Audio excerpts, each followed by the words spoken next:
What is up, guys? You're very welcome to another Degenerate Watch live stream, and a big shout out to anybody that's watching this back on the replay. Sorry, I'm a few minutes late to anyone that was waiting there. I got a bit held up downstairs at the coffee machine, but we're here now anyway. And if I sound a bit different tonight, it's probably because I think I'm starting to get a bit of a cold. So if I sound like I'm talking through my nose a bit, that's probably why.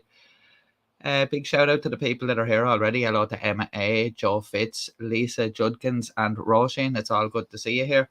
We're going to go over a few news stories like we did last week. I'm kind of hoping to make this a weekly thing, and kind of run through some stuff every week. Hopefully, of a Friday or Saturday night. I know it's kind of into Sunday morning here, but for a lot of people in the States that are watching, it's still Saturday.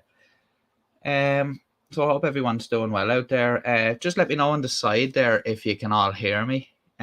Just make sure that that's all working. I think, I think it should be working anyway. So I hope you're all doing well. So we're going to look at a few things here this evening. A couple of different things. But before we do get started, I just want to say that, that's okay. Everyone can hear me. That's all right. I wasn't sure there for a second. Just before we continue on, I just want to say, because I put up a post about it there on the community tab there yesterday for some of you guys that maybe didn't see it, and anybody that's watching this back. Our friend King Leo 9 passed away there recently, and thanks very much to Aaron for letting me know about it. I hadn't heard, and Aaron let me know, so I just wanted to let you guys know. Leo is a big supporter of the channel, and he was always here during the premieres and the live stream, so he'll be a big loss and we'll miss him a lot. So kind of just keep Leo and his family in your thoughts. And so sadly we've lost another member of the community, but I know Leo will be there looking down on us as we continue to laugh at the stupid people and everything else we do come across. I don't know. So I know some people there would be watching would probably have spoken to Leo at some point in the chat or whatever like that. And I just noticed myself over the last I'd say the last week or so, that I hadn't seen Leo around, or there was no, I usually put a comment on a video or something. So, it was but I wasn't expecting that. I just thought maybe, he was, the way people take a bit of time off sometimes and, whatever. So, so sadly, just to anybody that didn't know, so I had to start this stream on a kind of a sad note, but I just wanted to let everybody know that anyone that's going to watch this back that hadn't heard the news. So I hope all you guys are doing well out there. Yeah, it's 2 a.m. Roshan saying it's 2 a.m. here. 2 a.m. I was hoping to do the stream a bit earlier, but I went out for a walk earlier on, and by the time I got back and got set up and stuff like that, it kind of was a bit later. But I did want to do it because I'm hoping to make it, as I said, a weekly thing. So I didn't want to kind of miss out after starting it last week. I didn't want to miss out on it this week. So so I have a few little bits to look through. And let me know as well if you'd like to see me, because I have one or two Irish news stories here that came up during the week. And so let me know if you'd like to see more of those, and maybe I'll do one stream one particular week where I'll just look at Irish stories, maybe even Irish crime, if people are interested in that. So we'll go into our first clip, and it's something a bit more lighthearted to start us off there. It's I know this has been going for a while, but I only noticed this there the other day. It came up in YouTube Shorts. It's to do with this Walmart drone delivery. I don't know if any of you guys have seen it, but I'm going to play two little short clips here of two deliveries happening. And we'll just discuss it. I just think it's a bit bizarre, but it's a bit odd. But we'll see. We'll have a look. So we'll have a look at these two clips here, and let me know what you think of this. I think this thing could be a liability, but I'm not quite sure how long it's actually been going for. But so let's just take a look.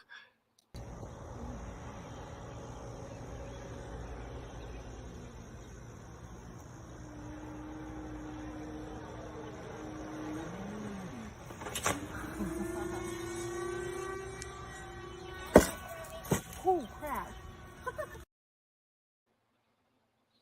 So that's the first clip anyway, right? And we have a second clip here.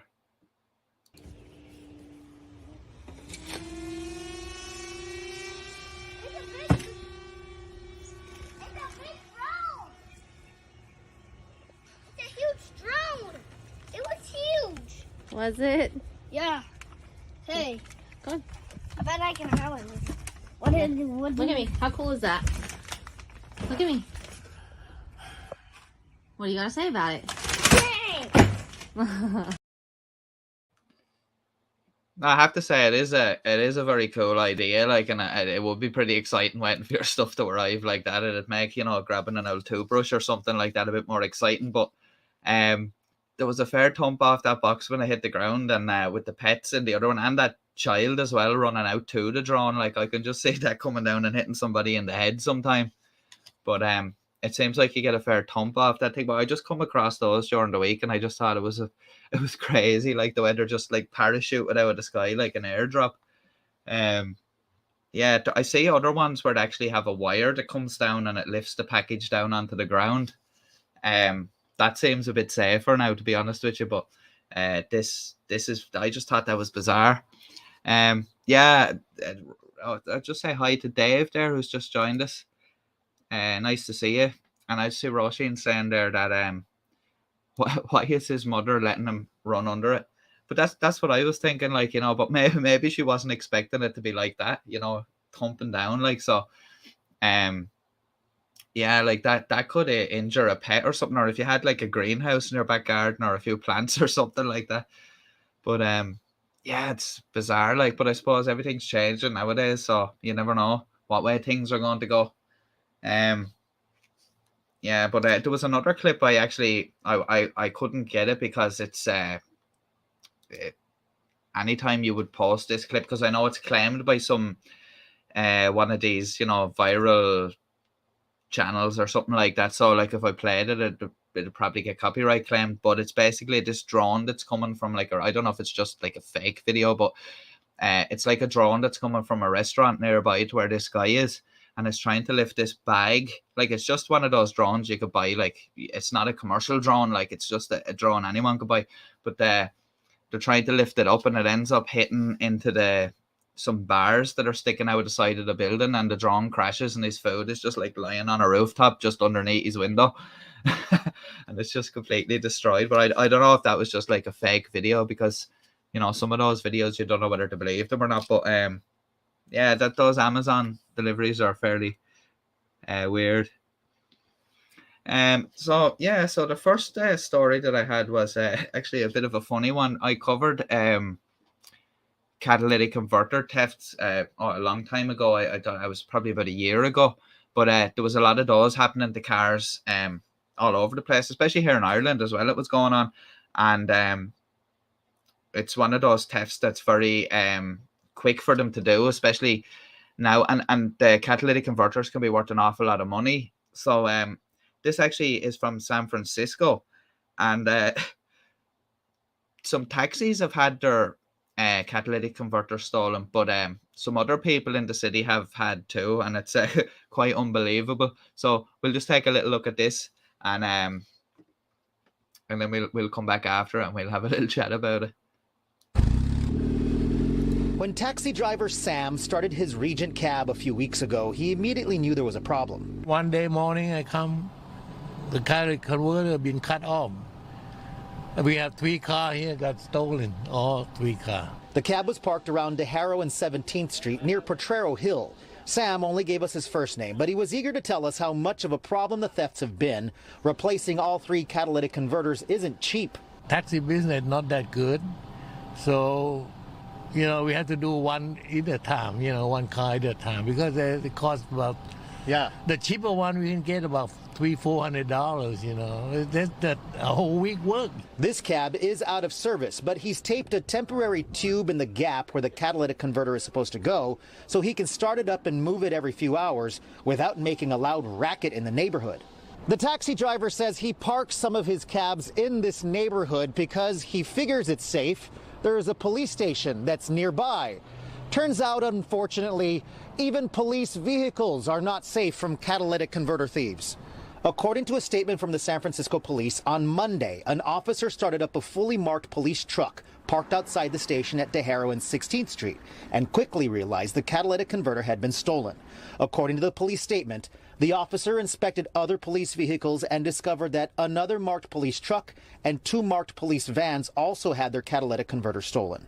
In the last couple of months, police agencies have been trying to contend with the thefts by targeting the groups that move the stolen devices. In August, Fremont police served search warrants at a company called Arrow Recovery. Officers found at least 300 catalytic converters they believe were stolen. Back at the San Francisco station where the parts were cut from 4 vehicles, we did see several security cameras, but do not know if they caught anything on camera. According to the SFPD statement, the thefts are an ongoing investigation. In San Francisco, Sergio Quintana, NBC, Bay Area News. Looks like the SFPD are going to have to stake out their own car parks at night time by the looks of things. I can't believe that. They actually have the gall to do it outside a police station where there's cameras. And, like, I presume that police station's probably 24 hours. So, like, there was probably cops on duty at the time. I can't believe the brazenness of that. Like, and, like, it's bad enough with people getting them stolen. And that guy with the taxis, like, Dexter, like, especially now with the cost of fuel and stuff like that. And then having to go and replace those at, you know, at least $300 a pop, like. But yeah, I just thought that was crazy. Like, so the police are getting their own catalytic converters stolen. So I can see a crackdown on that most definitely, because you know, the police aren't going to stand for that. But I wonder, is it going on anywhere else in the country in terms of like police cars being targeted or public service vehicles being targeted? Because I suppose the likes of council vehicles and stuff like that will be left parked up in lots, maybe over the weekend and stuff in certain places. So they could be a target.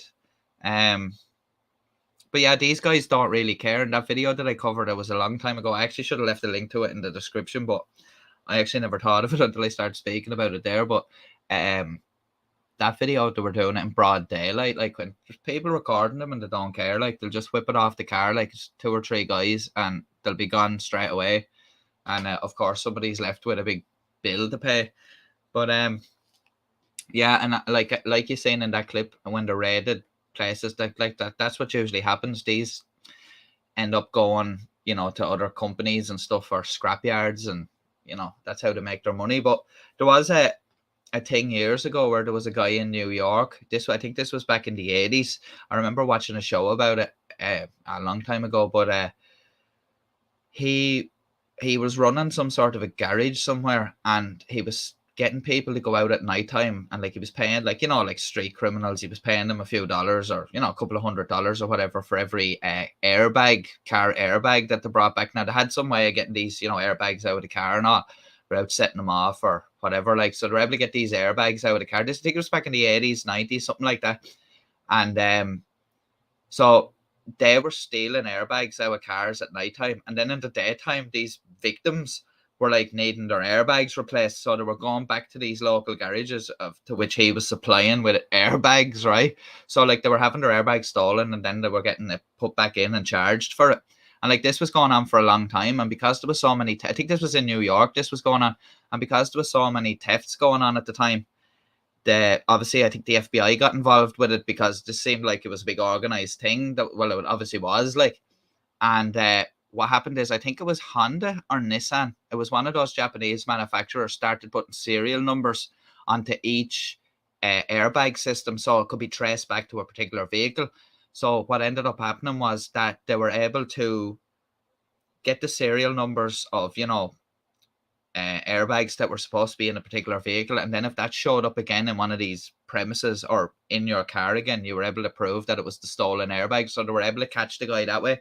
I can't remember what he got, but he did face a lot of time, and I think like he had a big empire by that stage because he was operating for such a long time. But yeah, I must actually maybe look into that one and maybe do a little video on it.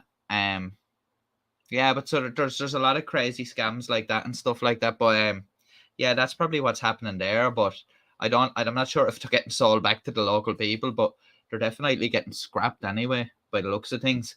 But yeah, that's really bad, especially nowadays, for that to be going on. But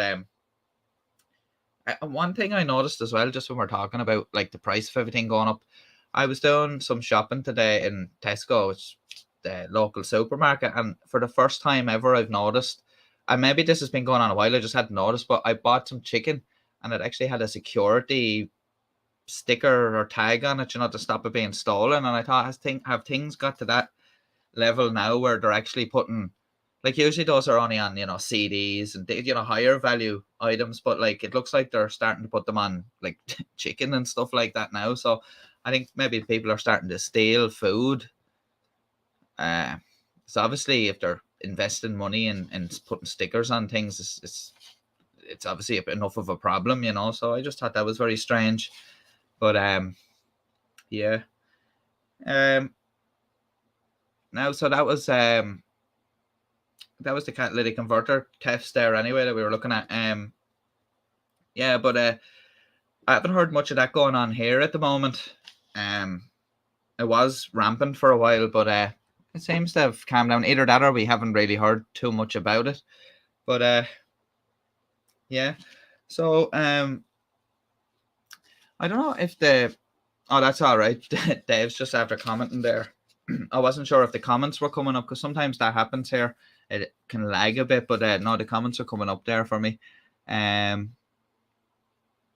Joe's saying I work at home and have most things delivered. I think, yeah, most people do that these days. Like I've noticed since the whole lockdowns and all started, I've like, even now still, even with places open, I do tend to order more stuff online sometimes, than actually going to the store and buying it. Like, but yeah, Roshi said no one can afford the petrol to drive. And that's true. Like it's like it's gone crazy. Like like where does it stop really? Like they're talking about here, like giving like people some relief, like obviously in this budget that's coming up in October. But I don't know. It seems like they're increasing the minimum wage here by, I think it's 80 cents. That's the last I seen that we're talking about, and obviously like they're getting criticized. There should be more, but like, any of these increases, like if they're not like by a couple of euro, like they're eating up straight away anyway. Even if they are a couple of euro, they'll probably be still eaten up by the rising cost of everything. Everything seems to be going up. And another thing as well, that the energy companies keep increasing the prices of the energy here, but at the same time they're reporting, and it's so weird the way they're actually, like, there's articles every day about they're making exceptional profits at the moment. And like I'm glad that the government are starting to take notice of that. Like I seen Leo Varadkar, who's the Taoiseach, be like the deputy prime minister here. He was saying the other day that they should that they'll have to look at some of these, like that they could end up taking some of these excessive profits off of these companies, like which would obviously be better, because like I think the I don't know if it's Electric Ireland or something like that, or maybe it's just ESB in general, but one of them was reporting like hundreds of millions of profit, like, but they're increasing the electricity prices. It is, and like Roisin's saying there, it's just absolute greed when you think about it, because they're putting across a kind of a poor face on them, saying that the costs of providing the electricity are rising, but like it can't be rising that much if they're still making exceptional profits, like, so I don't know, very strange. Now, yeah, Electric Ireland, yeah. And see, that's it. And like you have all these, like I've had a lot of guys calling to my door recently from different, I had one from like this prepaid power there recently and all, and they're all telling you, like we're cheaper than this one, but they're all increasing the price. It's hard at the moment to try get a decent price, like, I suppose, but I don't know when it's going to end. And just speaking of, like, like that sort of degeneracy, this is a story that was in the news recently. This might interest Roisin. There was I'll see if I can get this up now. I had it up here, but just a second there. This is another thing, like, when people are hard pressed at the moment for money, and there's these thefts going on. Here's something else. I just want to share. I got to share an article there.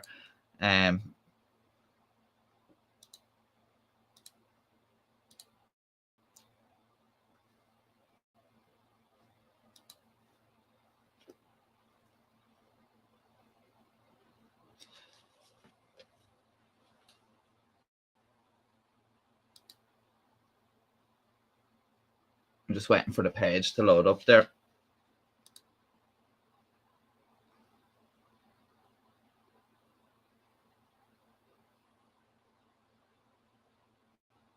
It's like been exceptionally slow this evening here, but what I'll do is oh no, it's coming back there now. Yeah, so this article was in a couple of the newspapers here in Ireland there recently. It's about the theft of €16,000 worth of grass seed. Now, I don't know what somebody's out there like. I don't know. I presume that's to sell it on. Probably show up at a local market or something like that. But it says Gardaí have launched an investigation following the reported theft of grass seed to sow more than 200 acres worth, which is worth €16,000 in Meath near the Westmeath border. Yeah, it's according to their managing director, he has explained that due to regulation, grass seed cannot be sold without a Department of Agriculture, Food and Marine label detailing the grass seed mixture and batch number. Gardaí are therefore aware of the batch numbers relating to each bag and is urging farmers to be extra vigilant and be mindful of the theft when purchasing grass seed or when offered grass seed for sale. They're offering a €5,000 reward for information leading to the recovery of the seed, which has been deemed a very unusual theft. And you should see on screen there the pictures of some bags of grass seed there. It says the matter has been handled by Trim Garda Station, and anyone with information is urged to contact the Garda Station. But yeah, quite bizarre theft there. I don't know what somebody's planning on doing with all that. Obviously, probably to sell on. But then, as you've seen there, most people will probably be a bit wary of that, especially in the farming community, because that's in Agriland there, but it's also been in the Farmers Journal and probably on every other website. It's probably been shared around Facebook as well. And just a shout out to Joe there for the super chat. Really appreciate it. Saying great conversation, great voice, perfect accent. Thanks very much, Joe. I really appreciate it. And I'm glad you're enjoying the show here. So, and as I was saying, I hope to do this as a weekly thing, because I had been bad on the live streams. So I think one of them I did there's like 8 months between live streams. So, it was just, it was just, I don't know why I never did more live streams, but yeah, but I really appreciate it, Joe. Thanks very much. And I see Roisin saying, wow, what accent? Yeah, what accent? I don't know if do I sound different because I feel like I'm talking through my nose anyway. So I think I did a video. I remember doing a video a long time ago. I must have been about a year ago, and I had a toothache at the time. It was something like that, either a toothache or my gum was a bit swollen, and I was so hard to not sound like I was slurring my words. It sounded like I was drunk, so I had to keep re-recording everything because it sounded like I was drunk. But I'm Roisin saying I have a cousin in Westmeath as Garda. Yeah, so yeah, well, if you ever hear anything about that, if it's ever mentioned to you, whatever happened in the end, did ever recover the seed, do let us know or whatever. Or I'll keep my eye out now. But I always think with stuff like that, it kind of depends. Like now, maybe that was somebody buying that or stealing that for themselves, but I don't know. It seems very unusual anyway. Yeah, crazy. I don't know what people do be thinking, but yeah, some crazy thefts. Yeah, but that's really odd. Yeah, Roshan said it's on the farm websites, and that's what I was thinking, that sort of thing will get around fairly quickly. You never know. Even if it did manage to get up the north over the border up there, I'd say that it's going around up there as well. Because you see, even on Facebook, when the farm equipment or work equipment or anything stolen, it does get shared around really quickly. And I have seen a few, even cars getting recovered because someone shared it and then it's been spotted somewhere. So that does work. So hopefully they do find out who did that, or they do, because that company there, Agritech, I think they're called. That's a loss of €16,000 worth of product, and, supposing they had an order going out and now they're behind or something. But they probably have stock and all that. Insurance will cover it. But I suppose that's not the point. And then Roshi said that's a lot of seed and it's commercial. Yeah, it does seem like an awful. I think they were saying it was 200 acres there. Joe's just saying there. I think you have to press. Well, I have to press R and then that Alt GR key and then O, and then the fodder comes up over the O, and it should highlight up so that you'll be able to tag Roisin then. Yeah, so that was that theft. I just thought it was a bit bizarre there. Just noticed as well, I have these little banners that I had there for putting up for what we were discussing, you know, just to make it more. I actually don't have one. I do have it for the grass seed, but I had it. I thought it was 13,000 euro. It was actually 16,000. I hadn't actually changed that. But yeah, so that was quite a bizarre story. But the next thing I have to look at is a pharmacy robbery in Detroit. And this one is a good example of some good proactive policing, because this pharmacy, as you'll see, is kind of tucked in out of the way. It's like you wouldn't really notice it was there unless you were looking for it. So like these thieves, and as the guy in the video said, these thieves probably thought, you know, they had it easy here. They'd be in, you know, in and out, get their whatever they were after, like whatever pills they were after or whatever.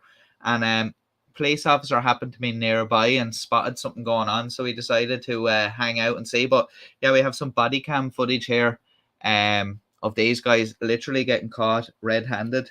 So yeah, so this is in Detroit. We're gonna have a look at that, and then we'll come back after that and then have a little chat about it.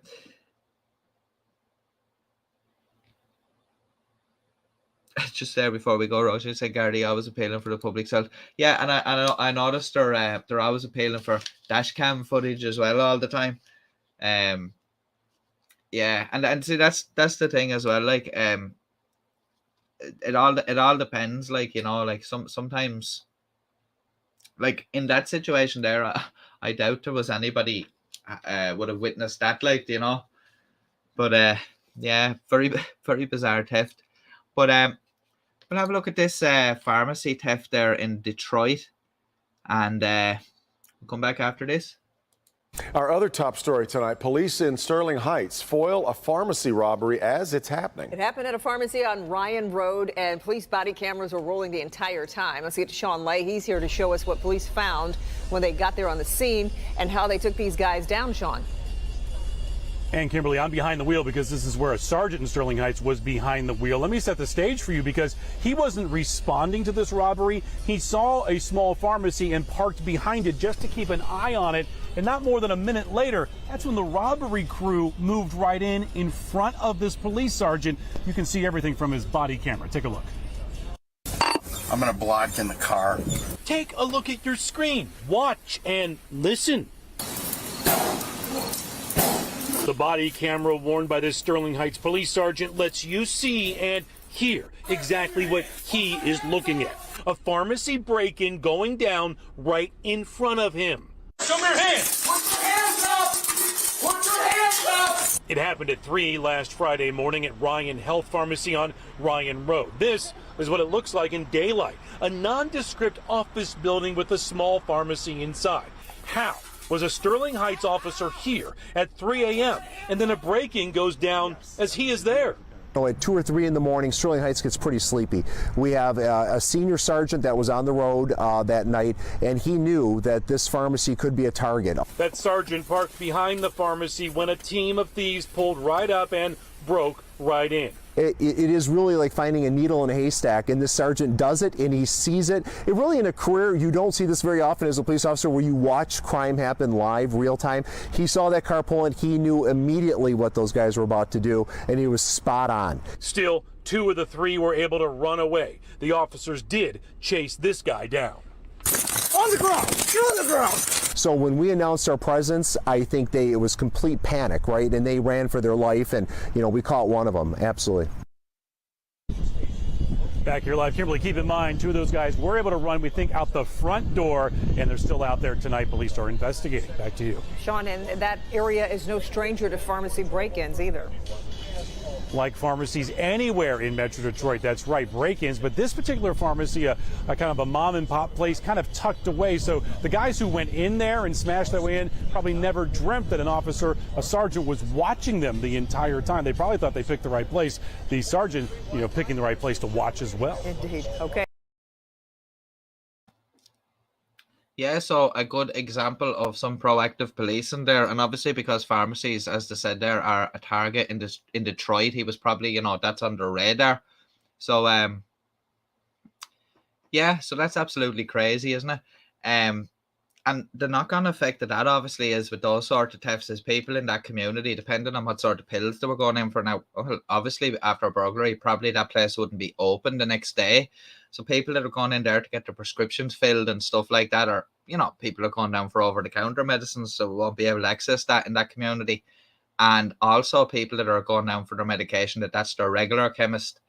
If that's the medication that's stolen, it could be a couple of days for to get that back in stock, and or they might have to go somewhere else. You just don't know. So yeah, that's terrible, but it's good good example of some good policing.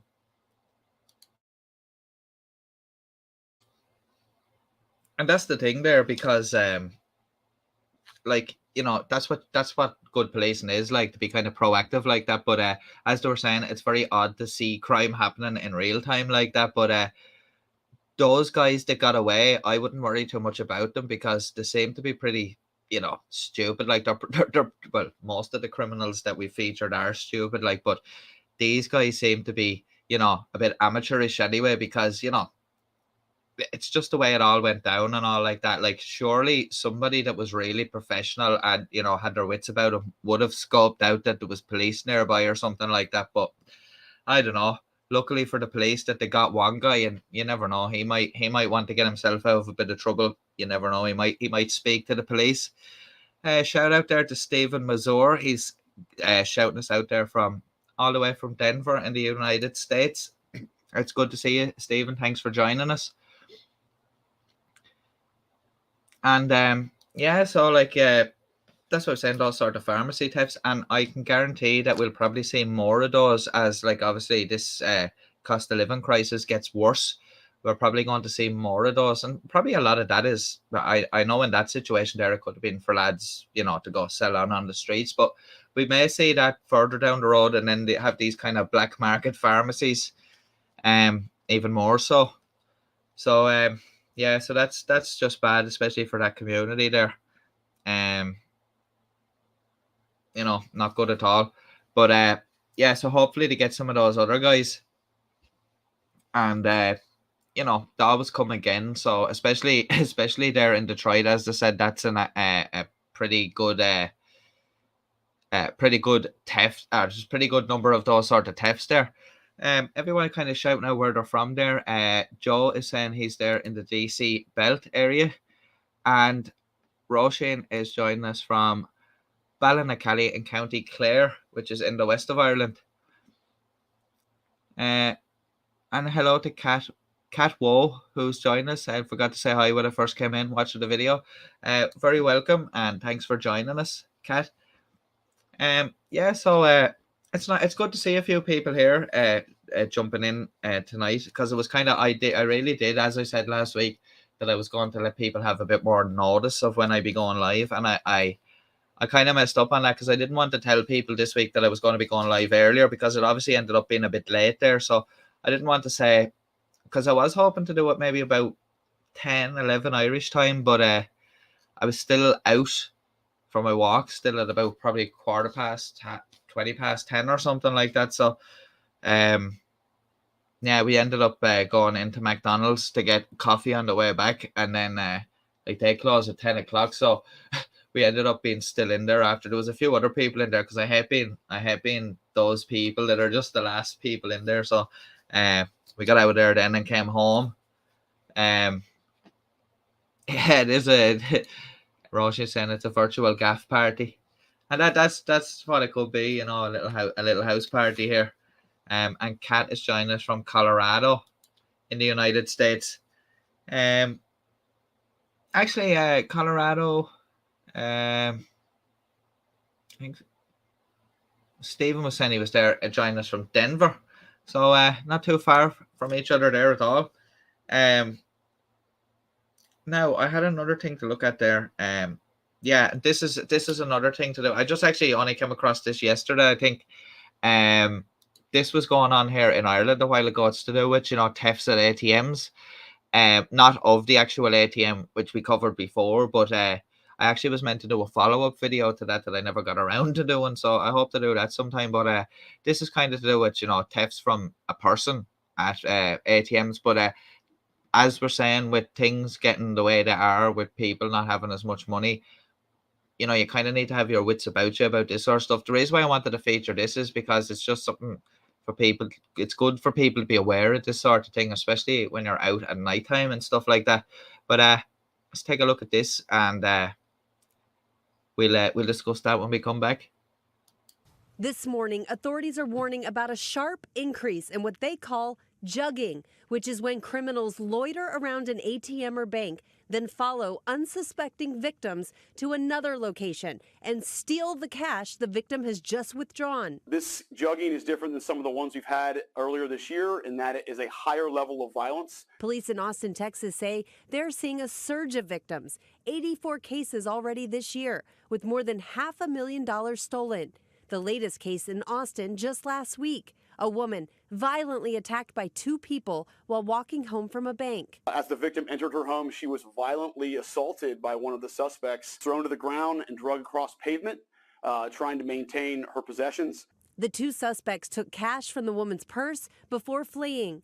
And last month, Jim Ostrander says he was followed to a gas station after cashing a check. While inside paying for gas, he says someone smashed his car window and stole his cash. It was a gut shock, feeling of absolute shock, knowing what just happened. My entire month's salary gone in a split second. It's not just Texas. Surveillance video from a convenience store in Alabama shows a suspect breaking the window of a truck and stealing money. Police say the victim had just cashed a check at a nearby bank.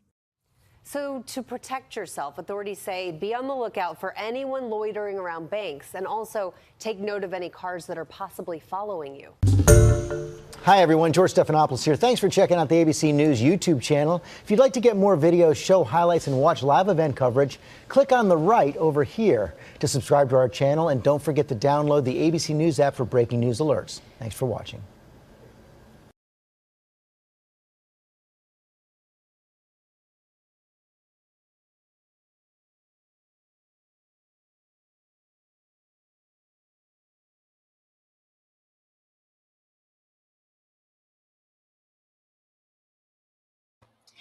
Sorry, George Stephanopoulos there was taking over the show there. I didn't tell him he could plug his videos at the end of that. But yeah, sorry about that, George. And I ended up having a boo-boo there, and I clicked back into that video and played it again. So sorry about that. But yeah, so a few comments there. Dave McGuinness is saying here we have a few ram raids happening. But the bosses are being smart, getting kids to do the work so they don't have to get very hard punishments. Yeah, that was a thing going on here, Dave, with in like places like Dublin and all, where they were getting like children to carry, like, let's say, drugs or weapons and stuff like that. I know it goes on everywhere, but I'm just saying, stuff like that. But that's really, really poor, getting kids to do stuff like that. It's another level of total degeneracy. And especially the kids don't know any better most of the time. They're just being told what to do by, an adult. Well, obviously an adult, but excuse me, it could be someone that they trust or something like that. And yeah, it's just ridiculous. And that's the thing that actually happened here with some burglaries too. They were getting like kids because, kids are smaller and get in through windows and stuff like that. And then they could open the doors or the windows from the inside and let the adults in to rob the place. So like that's, it's really trashy doing that to your kids or, someone else's kids. But yeah, I can see that sort of thing. Stephen was saying I knew that eventually people would start stealing money. It was inevitable, and that's true, because that's what I think is going to happen. And you see there with, like I'm saying, the catalytic converter thefts, this bank jugging and all that, all these things, the grass seed, everything. It's all people are out trying to get that money. It was the same in the recession, but for some reason, it's slightly different now because the recession was kind of a credit crunch, and it was all to do. A lot of it was to do. Well, here in Ireland, it was to do with a property bubble. So, like, yeah, people were losing their jobs and people were losing their homes and stuff like that. But I think I know it was tough and all, but like the prices of the food weren't vastly inflating. But at the moment, what you have is that the prices of living is vastly inflating. So people are going to be defaulting on their mortgages. Like, this is coming down the road. I think people are going to be defaulting on their mortgages again, and then people will be made homeless. And then because the price of everything is so expensive, food and stuff, like even people that are going to be living in tents and stuff like that, they're going to find it hard to like pay for food. So that's why I think this is going to be even worse in terms of the level of crime around it. Like, you know, and like I was saying a few minutes ago, like they're putting security tags on packets of chicken in the supermarket and stuff like that. It's really getting bad. You know, so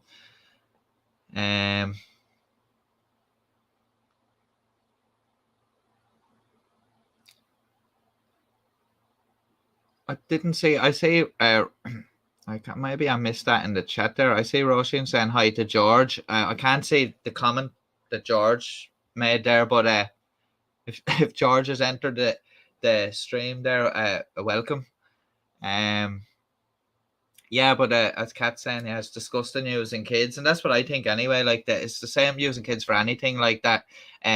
People have been seen to be doing that before with shoplifting, using their kids to go in and steal, and like I've seen that a few times around where young kids, like I don't mean like too young, they're usually like, I'm talking about some teenagers. I've seen them in those, I don't know what you'd call them in America, probably dollar stores. They're like Euro shops, pound shops over here.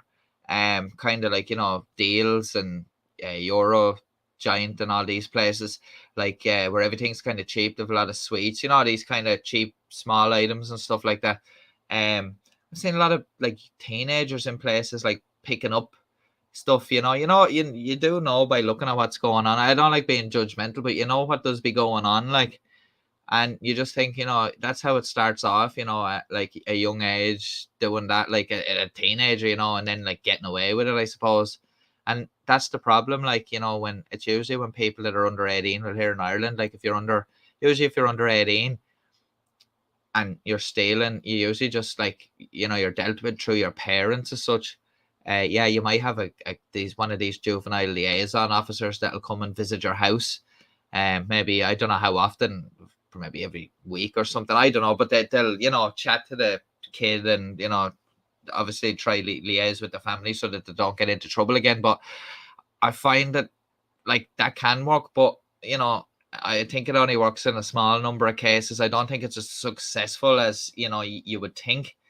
There's only so much a Garda or a parent can do, like to say something. It's like, I don't know, like, and a lot of it comes down to the people that you're hanging around with, I suppose. Like, like people can be brought up by lovely families and they can be the nicest kids ever, and they could get into teenage years. They just get in with the wrong people, and they completely change. Especially that's one of those times, in your life where like you're only kind of finding yourself. You're and that's what happens. Like, you get in with these people and it's just crazy.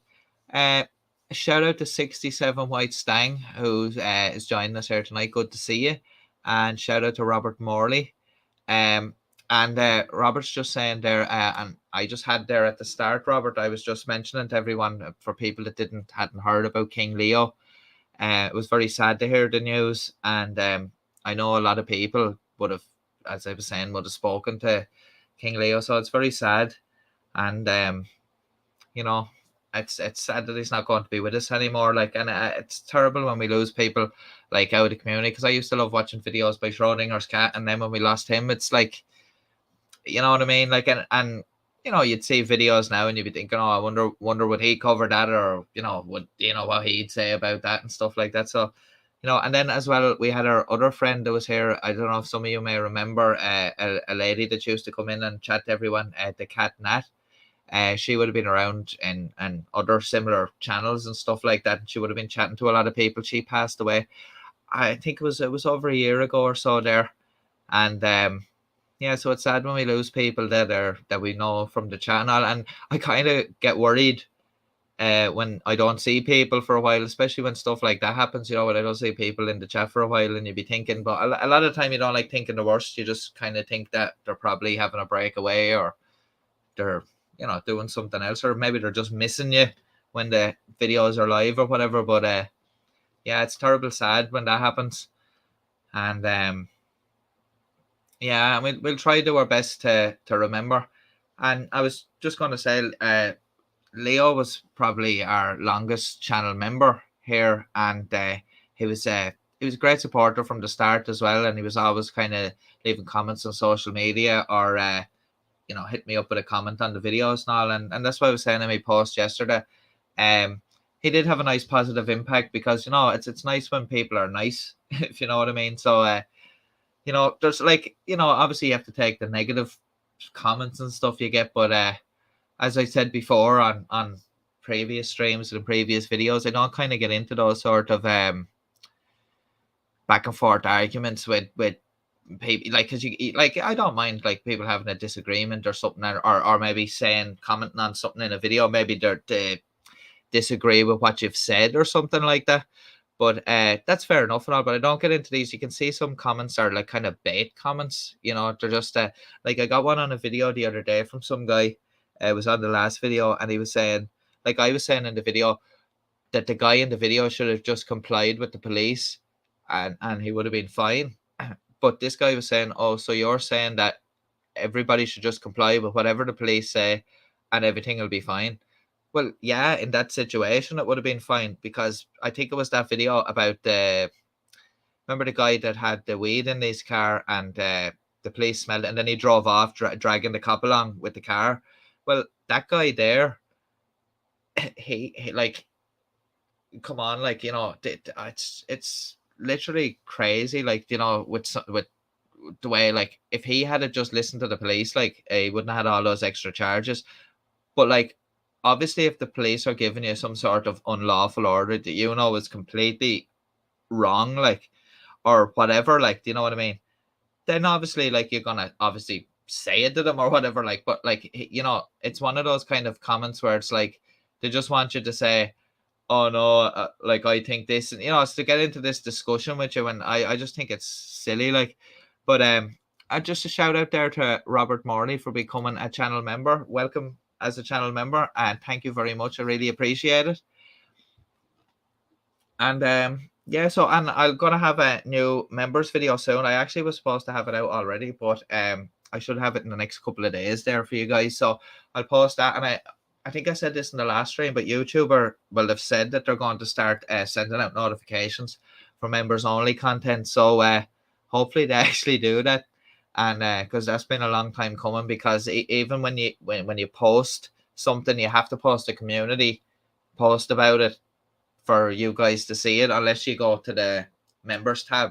So it's weird the way that took so long to get that sorted. But yeah, welcome, Robert.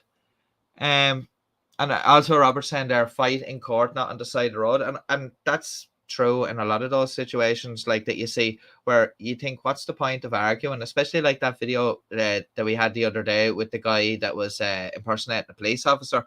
What's the point of arguing with the chief? The ticket's already been written out, and it was the other officer that stopped you anyway. And somebody actually made a good comment under that video, saying that wasn't it amazing how quickly that guy's attitude changed when he realized that the ticket was standing. He didn't want to deal with that cop, he just wanted to deal with the chief. He was really ignorant to the other police officer when that happened. But it's so weird. Dave saying, I think Degenerate Watch lost track of time for lost track of his time for posting. No, I didn't fall off the train on that one. No, I was supposed to have that one though before this weekend, but yeah, no, we will get that up there. Yeah, but yeah, insulting, like Roshan saying, they're insulting and abusing. Yeah, that's not the way forward. That doesn't really get you anywhere, to be quite honest. And a lot of officers are very patient on the side of the road with some of these guys. You can't. Yeah, I don't believe some of the patients. like I've seen a lot of like a few stops here in Ireland, like, and I don't think they would have as much patience. It all depends, I suppose, on the person that's stopping you, but some of them have the patience of saints, to be quite honest. Yeah, so that's a bit crazy there, like, but just when we're saying that there, there was another story there that's quite bizarre. If I can find the article for that there, this was only, I think this happened a while ago, but the news of it kind of only came out during the week there.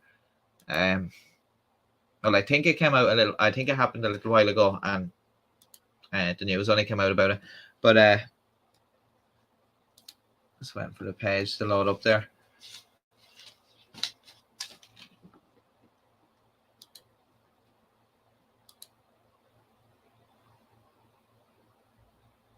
A 67 white stang saying I couldn't have the patience whatsoever. They would all be arrested. That's the thing. I don't think I'd have that patience at all.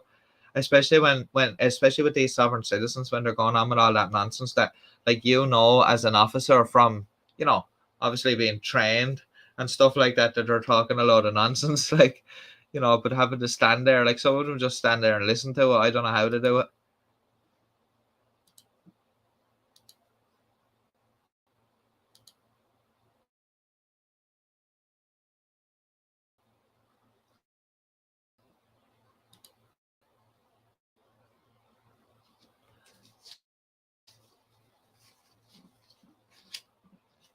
Yeah, so yeah, I really don't know how to do it, but we're gonna have a look at this article here. It was bizarre. Play ball. I was gonna do it now.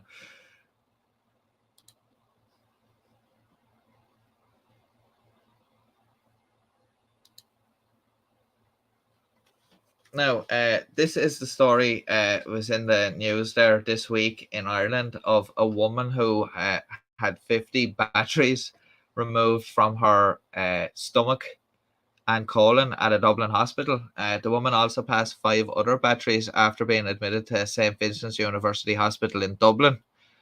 I can't believe that.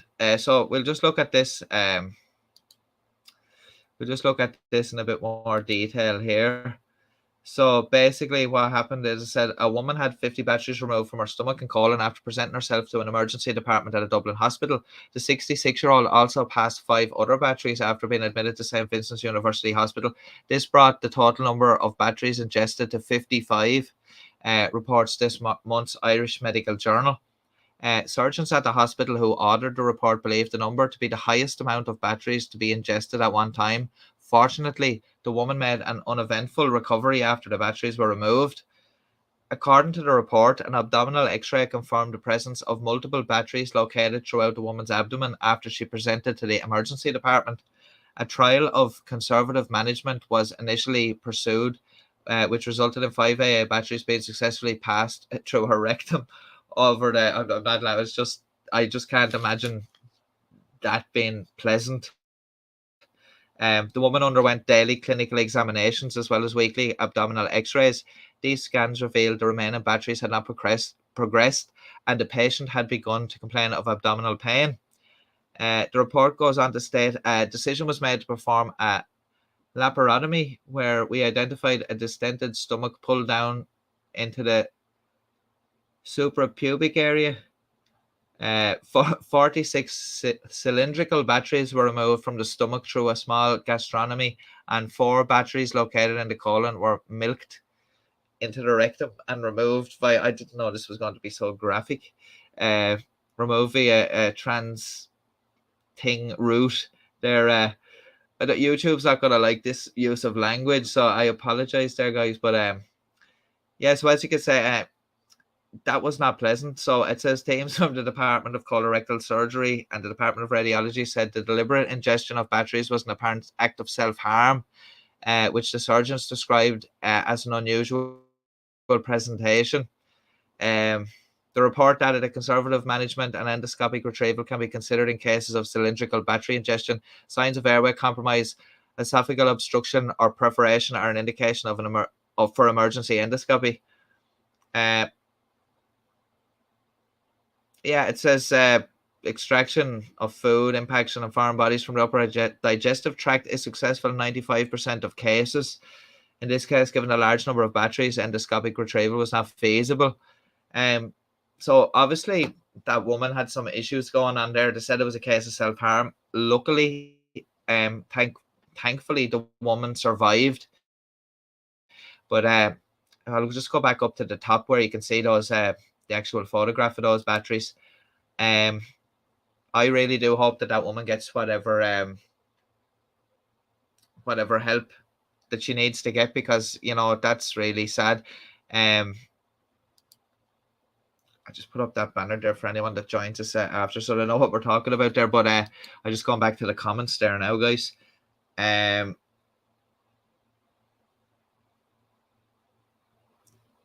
Yeah, as Rosie said, mental disorder. That's what I believe there that happened there. I obviously said it was a case of self harm. And that's why I'm saying I really, it is lucky that was caught when it happened. I'm not quite sure now what happened. See you soon again, Kat. It was nice of you to join us. Thanks very much, and I hope you have a good evening and enjoy your movie night as well. But yeah, that lady there, yeah, hopefully she gets the help she needs and stuff like that. But yeah, look at all those batteries, like 55 batteries. Like if you were to sit there and eat those all in one sitting, like she was probably eating, you could say at least like a battery a minute or so. That's crazy, like. And if those burst and leaked inside you, like, I can't imagine that would be pleasant at all. Like the acid out of those would wreak havoc inside. I can imagine it'd be very painful. So I don't know, like, obviously I don't condone people self-harming or nothing like that, but I really can't I just really can't imagine that. You know what I mean? But yeah, I've actually never heard of batteries being ingested before by anybody. Especially not in that number. Like, yeah, I've heard of like stuff like that where a kid, take a battery out of a toy or something and maybe be choking on it or something like that, but never something like, I don't even know how the lady swallowed those. Like, I find it hard to swallow like a medication if I'm ever given it by the doctor or anything like that, or even like, a pain reliever or something like that. But Robert's just saying there, the general watch, are you insomniac? It's early 3 a.m. in Ireland. Yeah, I know. I'm a bit of a night owl at times. And then I wanted to do this stream tonight, so I said, sure, even if it's late, we'll soldier on. Tomorrow's Sunday. We'll get a bit of rest tomorrow anyway. I have no big plans for tomorrow. Maybe another walk or something, all depending on the weather here. Roisin saying there that cases of people eating items that are not edible. I've heard of that. Yeah, there's like, I've seen a few like things where there was some lady. It was on those, one of those My Weird Disorder or My Odd Disorder show or something like that, where this girl liked the sensation of, I think she used to chew glass, and she liked the sensation of biting on this glass or something like that, and it was absolutely insane. Like, I don't know how people do things like that, but obviously, like, I think it's obviously a mental thing. A gag reflex. I would not be able to swallow any of those anyway. Yeah, I think I must have a bit of a gag reflex. I don't like swallowing tablets and stuff like that. It's just it's a whole thing with us swallowing things whole like that. I don't like it. But yeah. And poor Roisin said she's working tomorrow, so obviously Roisin's not going to get any time to herself to relax. Or but hopefully the weather's decent for you tomorrow, that it's not raining or anything like that, because I don't actually know what the weather's supposed to be like. I know there's supposed to be bad weather coming. There's a shock.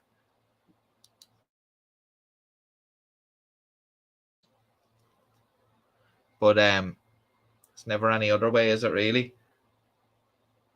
Yeah, it should be. Roger said it should be dry. I'm hoping it's going to be dry tomorrow anyway. I don't know. I see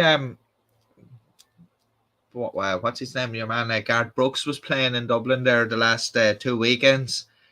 They seem to be quite fortunate, I think, for the weather. Well, they were this weekend anyway. But I remember that Electric Picnic festival that was on there recently. That was a washout, I believe. I don't know how people go to that sometimes. With it's just a mud fest. I don't know how you could enjoy it, like, but yeah. So I seen a lot of people heading off to Garth Brooks with all their cowboy hats this evening. And I think it was kind of cool for him, I suppose, in a way, because he played 2 concerts last weekend. 2 nights, I think he played, and I could have been 3 nights. I think it was two nights anyway. And then during this week, he went around Ireland to a few different places, you know, kind of touring or whatever. So yeah, it was interesting for him to get to do that, you know. And I said, not many artists come here and play that many, you know, nights apart like that or whatever. So that was interesting. Dave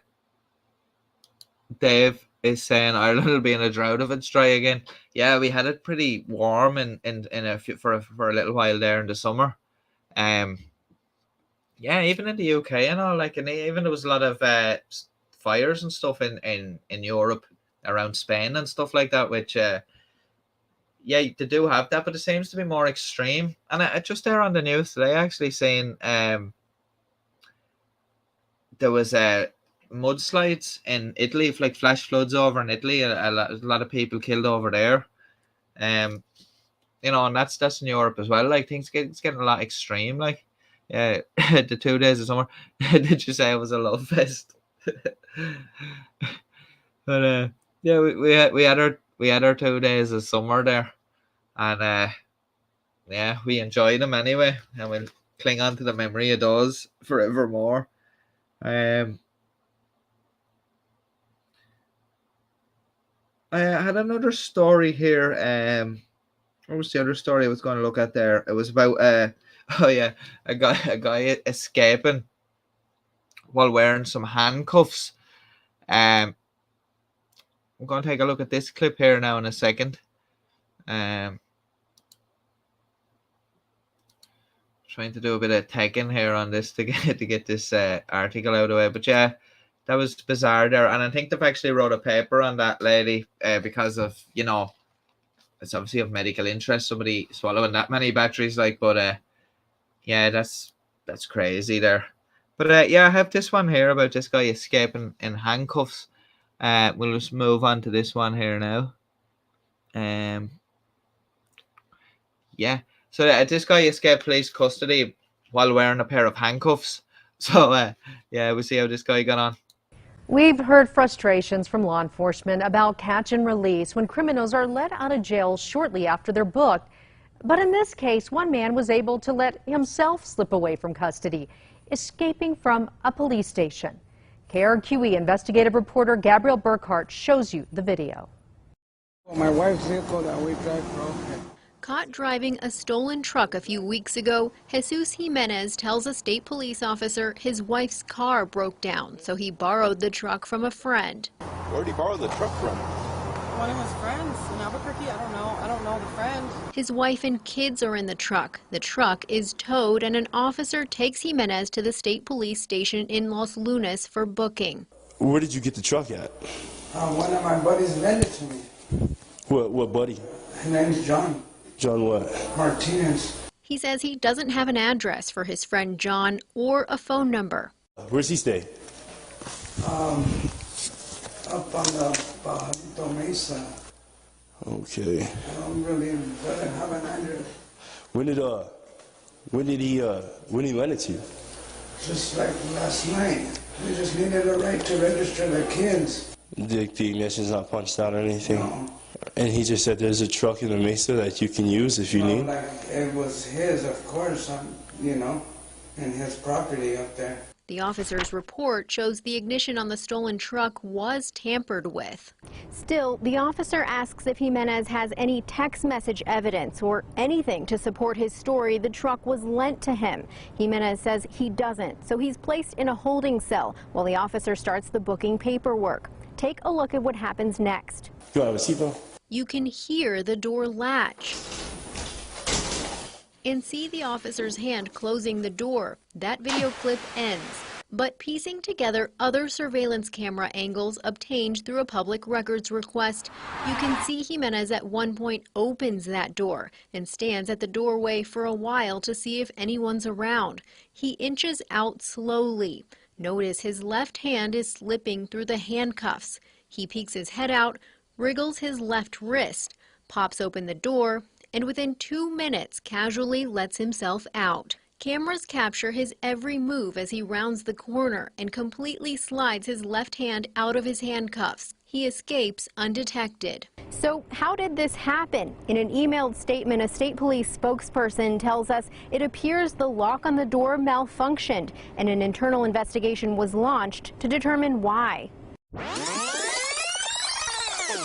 10 minutes after the escape, the officer booking Jimenez notices he's gone. You can see the officer looking in doorways.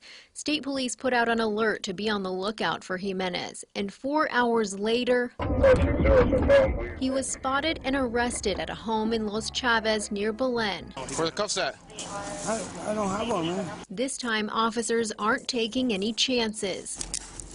And then he was coming over here. I was talking to Sarge, said he just left on a mountain bike. I was like, oh, there he is. Oh, yeah, appreciate you guys, man. Jimenez's original booking officer tells him, That was the stupidest thing you could possibly done, dude. No, but I didn't steal the truck. No, I don't even care, dude. Yeah, you did.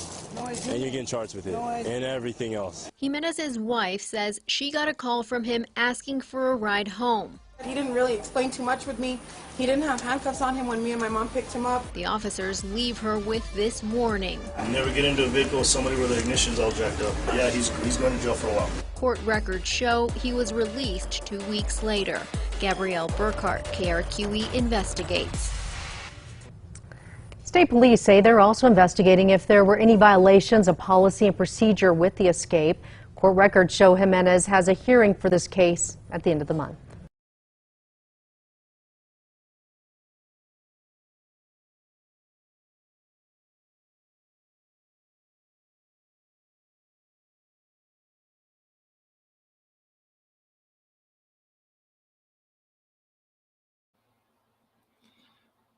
Yeah, sorry about that, guys. There, but yeah, that guy to me looked like a gang member out of GTA or something like that. He looked like just one of those generic gang member type guys with the sunglasses and the bandana and stuff like that.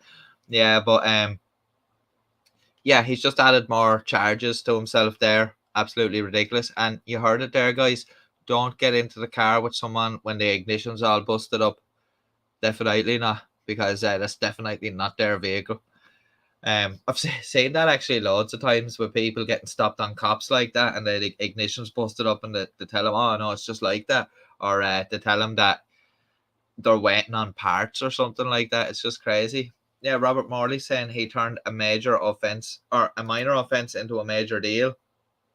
That's the thing. I really don't get it, and it's not like they didn't know who the guy was. So like, even if he got away to her eventually, you know, they're going to put out an alert for him and be looking for him. So he was eventually going to, he was eventually going to be caught. So yeah, these guys aren't the smartest, but luckily he was got anyway. So he's escaped. Didn't last too long. But I'd say that officer couldn't believe it when he was like, "Where's that guy gone?" And then realized how has he slipped away. But yeah, definitely need to look into whatever went wrong there at the jail, whether it was the locks or maybe procedures need to be tightened up a bit. But yeah, very crazy there. And Dave saying, well, to be honest, you on a dimmer switch to get into a vehicle with a busted, yeah, definitely you'd have to be one of the dimmest bulbs in the box to be getting into vehicles like that. Do you ever see that show that was on TV before, a Bait Car, where they used to just leave a car? I think it was a lot of it in Las Vegas. I think they used to leave these cars with like keys in the ignition and all on the side of the road. Were all rigged with cameras. The guy you get into it when he go to tear off in the car, they'd be able to lock the doors and shut the engine down, and then the police would just roll up and arrest the guy. They were brilliant sort of shows. The reactions of some of the guys, or sometimes I've seen where like they'd let the guy drive on a little bit and they'd be like nearly celebrating that they've got away, and then next minute, boom, you're going nowhere. Let the police show up. Yeah, Baker, Robert and Roisin saying to remember Baker. Yeah, Baker's good. And another thing, I see, I used to like watching Live PD when it was on TV, and I think that's gone now. I think is there anything like that on now? Because I don't really watch a lot of TV. I watch a lot of stuff on YouTube, but I don't know if like Cops was going, and I think when COVID happened and all, it stopped. So I don't know if that's came back up again. Yeah, Robert said a lot of Baker videos on YouTube. Yeah, I should look at a few of those. Soon again, like, because I just started thinking of it there again when I was thinking about the ignitions and stuff there. But yeah, like yeah, you'd have to be crazy to get, like Dave saying, you'd have to be pretty stupid to be getting into cars with people like that. But then you do see that a lot of the time. But yeah, I know. Actually, I think that guy that used to do Live PD, one of the guys that used to present it, I think is his name Dan Abrams or something like that. He I think he's doing another show now. I'm not quite sure what it is, but I think he's doing a different show now. But I actually used to like Live PD where they'd have that guy, what's his name? Sticks, Sean Sticks Larkin. That guy, he was from the Tulsa Gang unit. He used to be on, and he'd be giving his piece, or they'd have some clips from his unit or whatever, like out on the streets. And it used to be good, like. But yeah, I was actually only talking to a friend of mine the other day about I was watching a video that Donut Operator did. I had seen it before, but I was watching it again the other day. The one where that guy was trolling Live PD, where he had like those blow up dolls in the car with like Ellen's face taped onto it, and I think Logan Paul and there was someone else. Oh, Jimmy Fallon, and he had their faces stuck onto them, and he was trolling the police, like pretending like that they were his friends and all. But I think he got arrested and all, like at the end. Yeah, he did get arrested at the end of that clip because I thought like he was out of his head, like. But yeah, but like it was just a complete troll on the police. He had 420 and all written in the back window, and I think he had his YouTube name or his Instagram name written on the back of his like hat. So yeah, he was just trolling him. Robert saying Dan Abrams is doing court cam now. Yeah, I'd seen that he was doing another show. I just couldn't think of what it was. I knew it was something to do with law enforcement, something like that. But yeah, he's doing court cam. Yeah, I haven't actually watched any of those. Well, I might have watched one or two clips before. I don't really recall it though. But yeah, must look that up. Yeah, but I used to like Live PD. No, it's a pity, but I suppose that was probably costing an awful lot of money to run that show. Considering they had like crews out all over the place. Yeah, I don't know. Maybe it just wasn't as popular as Cops or something like that. But I don't know. It was a decent show, like. But I just say the thing. I don't have the article there, but I actually said the thing in the news there recently. Over in Lebanon, there was this lady robbed a bank, but it's something to do with over there the way things are. I'm not quite sure the whole story, but it's like the government are holding people's savings in the banks or something like that. You can't literally like withdraw your money. And this particular lady, her sister has cancer at the moment, and she needs treatment, and they have no money, so they have all this money tied up in the bank. So literally the bank won't give her money, like. So she went in and held up the bank with a gun, like, and I think it was a fake gun, like it wasn't a real gun, it was like a toy gun or something, or one of those air guns or something.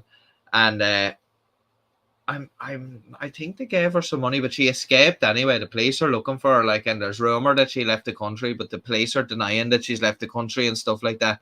But because obviously it looks pretty bad for them, like if that story's going around, if that is the case where they're like holding on to people's money like that, it's got it's, I don't know what, there's madness probably going on over there, but that's what's going on, and that's pretty desperate now when people have to do that. But when I first seen about this lady, I thought it was just some like crazy, but then when I seen it, I was like, oh, actually, in that situation, I don't actually feel bad.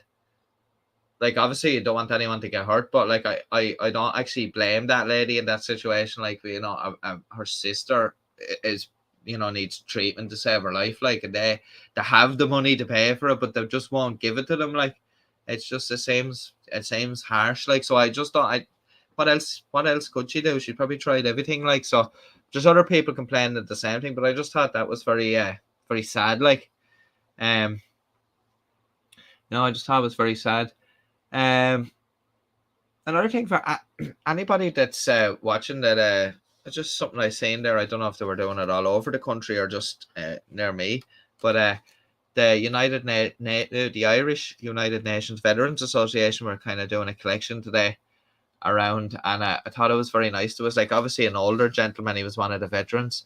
He was collecting outside Tesco for I think it was just fundraising for the association or whatever. And when my friend lived in Stoneybatter in Dublin, the United Nations Veterans Association's headquarters is actually just around the corner from where he was. Now, over on my blog on coffee, if anyone wants to check it out, there's a link down below in the description.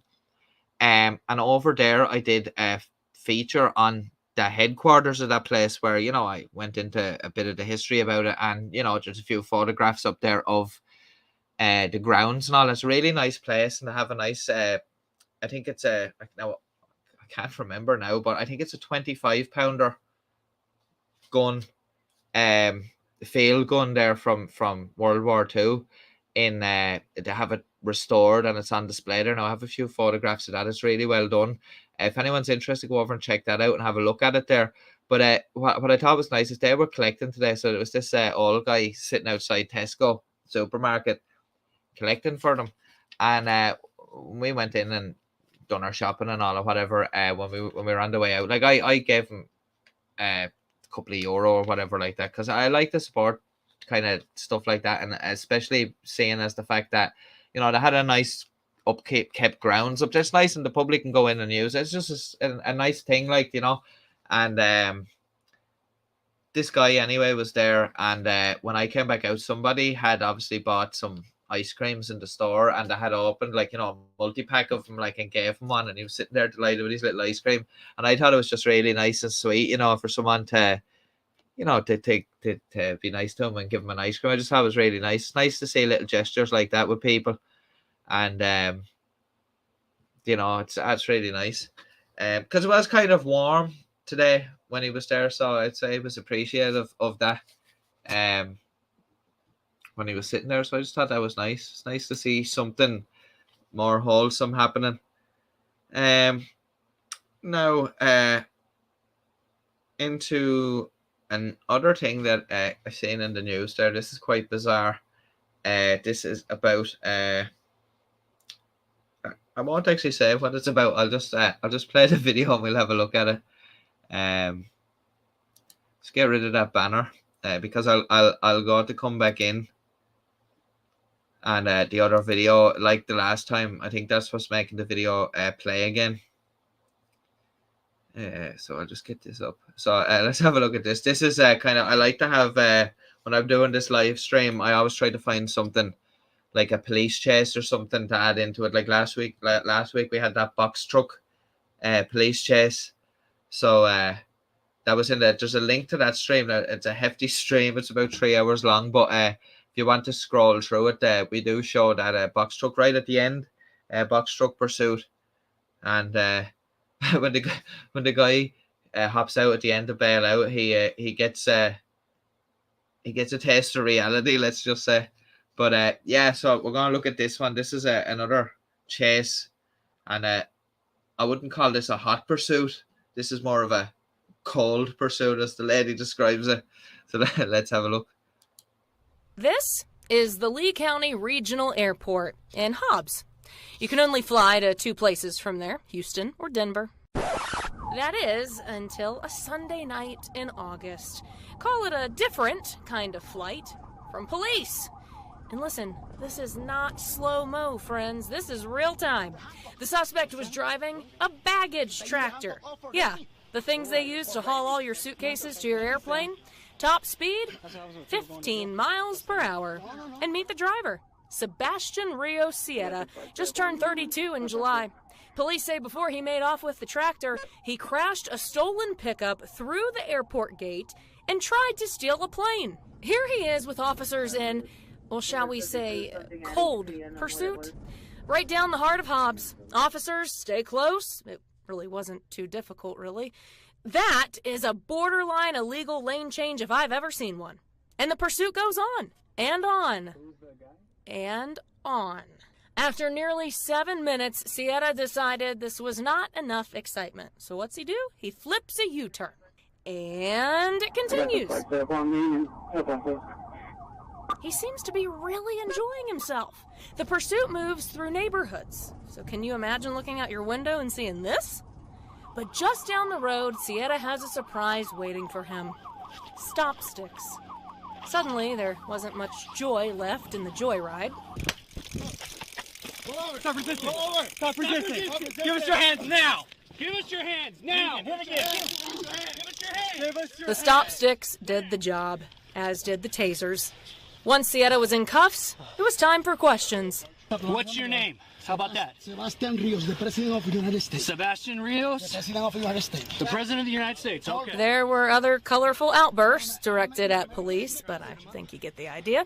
He faces a host of charges, including battery on a police officer. Sebastian Rios Sieta was supposed to face a judge this morning, but the hearing was canceled. Both sides question whether he is mentally fit to continue with proceedings. We'll keep you updated. Thanks for watching our YouTube channel. Follow today's top stories and breaking news by downloading the NBC News app.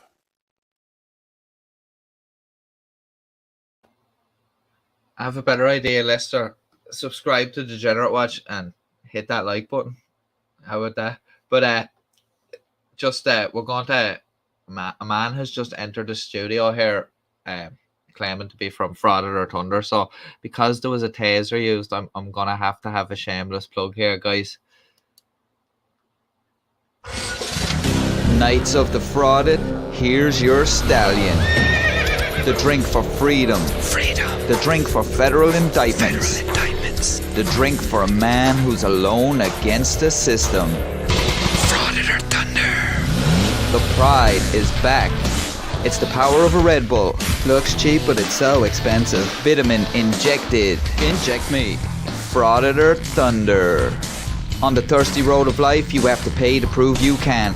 Live the emotion of an individual with the awesome power of nature distilled into one energy drink. Because after you get struck by lightning, there's thunder. Frauded or Thunder.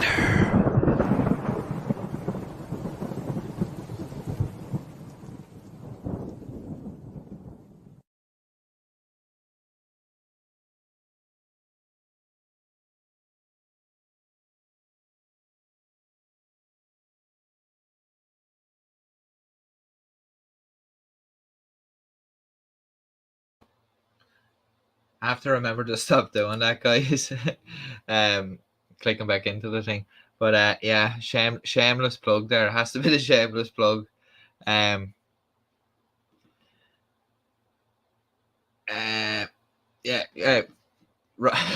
guys, I'm a bit caught off guard there because I wasn't expecting that to play again. Robert Morley says, smash that like button. Thanks very much, Robert. Definitely smash that like button. I can't actually see how many likes we have from here. So smash that like button, everybody. But yeah, that guy there, that was a bit crazy, a bit of a crazy chase with that baggage cart.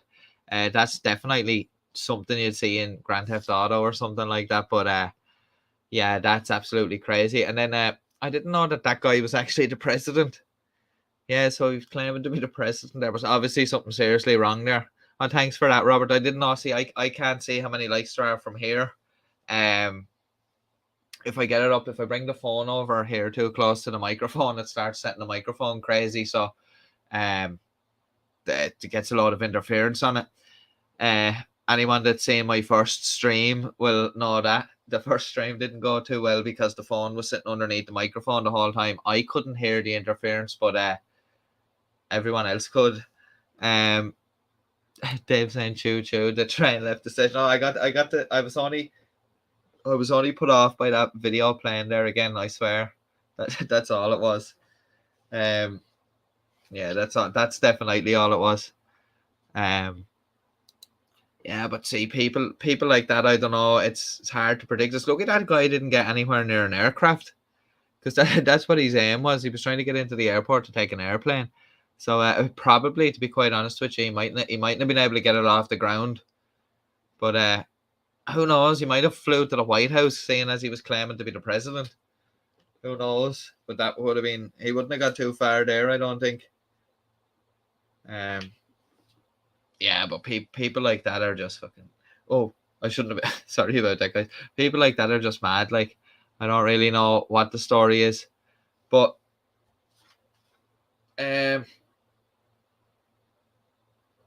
it's kind of like, let's if you go back there, it's kind of like that guy that escaped in handcuffs, right? I wouldn't be surprised if this guy that's just after being arrested there ends up in handcuffs as well.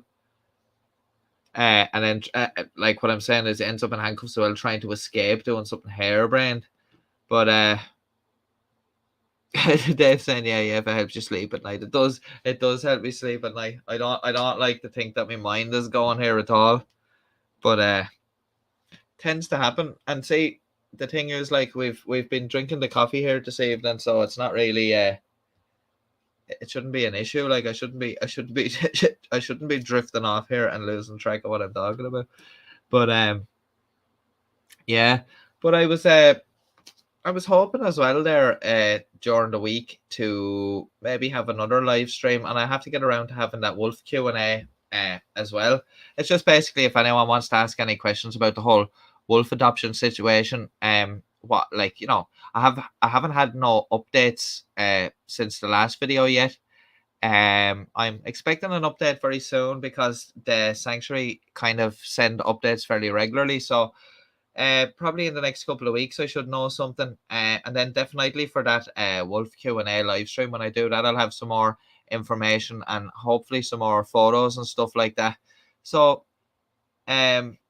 yeah, that should be good. I'm hoping to do that. Like, that'll obviously be separate from this sort of a stream. This stream will, like, I'll be doing another stream like this next weekend as well.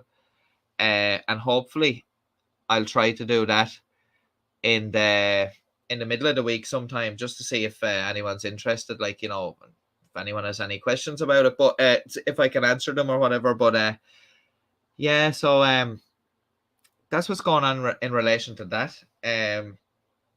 I'm hoping as well sometime soon to kind of because I'm just looking at, because I kind of have a list here of like different videos that I'm thinking of doing or whatever. And Dave, like you suggested there in a comment on one of the videos about another ship disaster, and if that could be a thing that I was thinking of doing, and with the likes of the Degenerates at Sea, I could probably do videos like those every now and again. Where we could look at some, like, you know, some like clips at the start where there's some like mishaps, different stuff like that I come across, but then have kind of one main thing, you know, like disaster or something like that in it, where we take a look at, you know, where something's went wrong, as such. Like for example, like one I was thinking of doing was one on that Costa Concordia disaster that happened that time. I thought that was pretty crazy, especially with the captain abandoning ship and like going to shore and then being basically ordered back on by the Coast Guard to, you know, do his job. Like, so I was definitely thinking that, you know, stuff like that kind of in those sort of episodes. I have a few other things. There's another video I actually have planned as well. I don't know if some of you guys seen that video that I did a good while ago called Narco Subs. Where it was those drug smuggling submarines that were coming from like South America and stuff like that. Well, there was another, like, so that was subs, but there's also like planes, guys that do it, like, you know, sneaking across the border. And then there was another one, I can't remember what that was that I had, but there was a couple of different things that happened here in Ireland to do with like smuggling and stuff like that, where there was good cooperation between different agencies, like the FBI in America and stuff. There was arms seized and drug seized and stuff like that. And there's some interesting stories. Like, so I was thinking of doing videos on those sort of things as well. Kind of like that Narco Subs video, like about different like smuggling, because there's a really interesting thing where there's a particular airport in the States where there was this old guy like he's obviously like, you know, an aviation enthusiast, and he flies his own little plane and stuff, and he was saying he notices like these odd planes at this airfield and stuff like that, and like weird people showing up, and really what it is like these some sort of cartels or something flying drugs into these places, and on little planes and stuff. So like those are kind of interesting little videos. So that's what I was going to do. Yeah, and Dave saying like an in-depth breakdown on an accident, and like that's what I'm saying, kind of even for stuff like that, to have kind of, yeah, like a breakdown of what happened and stuff, and even on terms of like, you know, the degeneracy side of it, as in like, was there, you know, blame, like for example, like I'm saying in that Costa Concordia one, like the captain like was, you know, acting the maggot, as we say, with trying to do this sail past and all, and you know, like basically kind of, you know, taking risks that he shouldn't have been taking, and that was kind of degenerate, and then kind of running away from the whole situation. uh Dave saying, were the Irish smuggling potatoes across borders again? No, it was what was happening was there was like, obviously some of it was drugs being smuggled in, and then there was other ones when it was to do with like the likes of the IRA were smuggling in weapons and stuff like that, that had caught shipments of that, of those coming in. So like there's a few interesting things there, including like what happened to the boats afterwards and stuff like that. At the moment there's a kind of a we have a bit of a problem here, where there was a Moldovan registered boat sailing from Portugal to Ireland with, I think it was either 32 or 132 million illegal cigarettes on board, and like revenue and customs seized the boat and all the cargo. Obviously the cigarettes were destroyed, and the boat was tied up in Dublin, and the boat sat there ever since. Now it's costing the government here about 650,000 a year, in like, you know, fees and stuff like that, to keep it moored there and to keep it floating and stuff, like maintenance and stuff. But it's in a pretty bad condition, and the problem with the boat is they want to scrap it. Like the plan is they wanted to bring it over to the west coast of Ireland and sink it as an artificial reef for divers, you know, and for marine life. But the problem they're having is the ship is really old and it's full of asbestos, and that's like, obviously, as most of you probably know, like that's very dangerous, and it's very hard to get rid of and remove. It's very costly to remove and dump and all that. So they're gonna have more cost on that, and then it's getting the boat, because I don't know if the boat will be able to be towed from where it is, if it's in a seaworthy enough condition to be towed. It's actually pretty in bad shape, so they might have to put it on a barge, and that's going to be even more money. So it's looking like really costly, but they're trying to get it sorted within the next 12 months, because the cost of it's just racking up. It's been there since I think 2017. So as you can imagine, like it's costing over €500,000 a year to have it sitting there, and it's of no use, as it's so old. And whatever way it works, it's seized because it was, you know, engaged in an illegal activity, so it won't be given back to the owners or anything like that. So we're stuck with it. So yeah, it's called the Shingle. Yeah, it's in really bad shape. If I can, I'll actually see. Can I get a photo of it up there?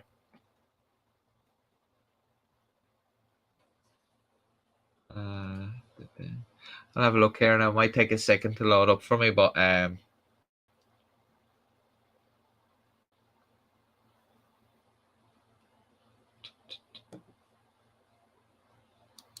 yeah, like this has been in and out of the news for quite some time.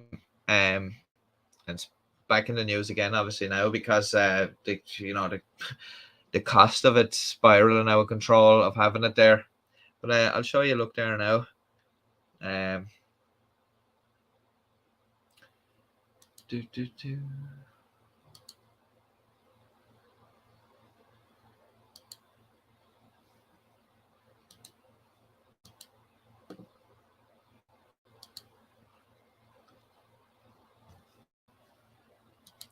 All these sites looking for cookies. How's that? Yeah, so this is the ship. I don't know. I just make sure it's come up on the screen. Might have to just add it to the stream. It'll just be a second there.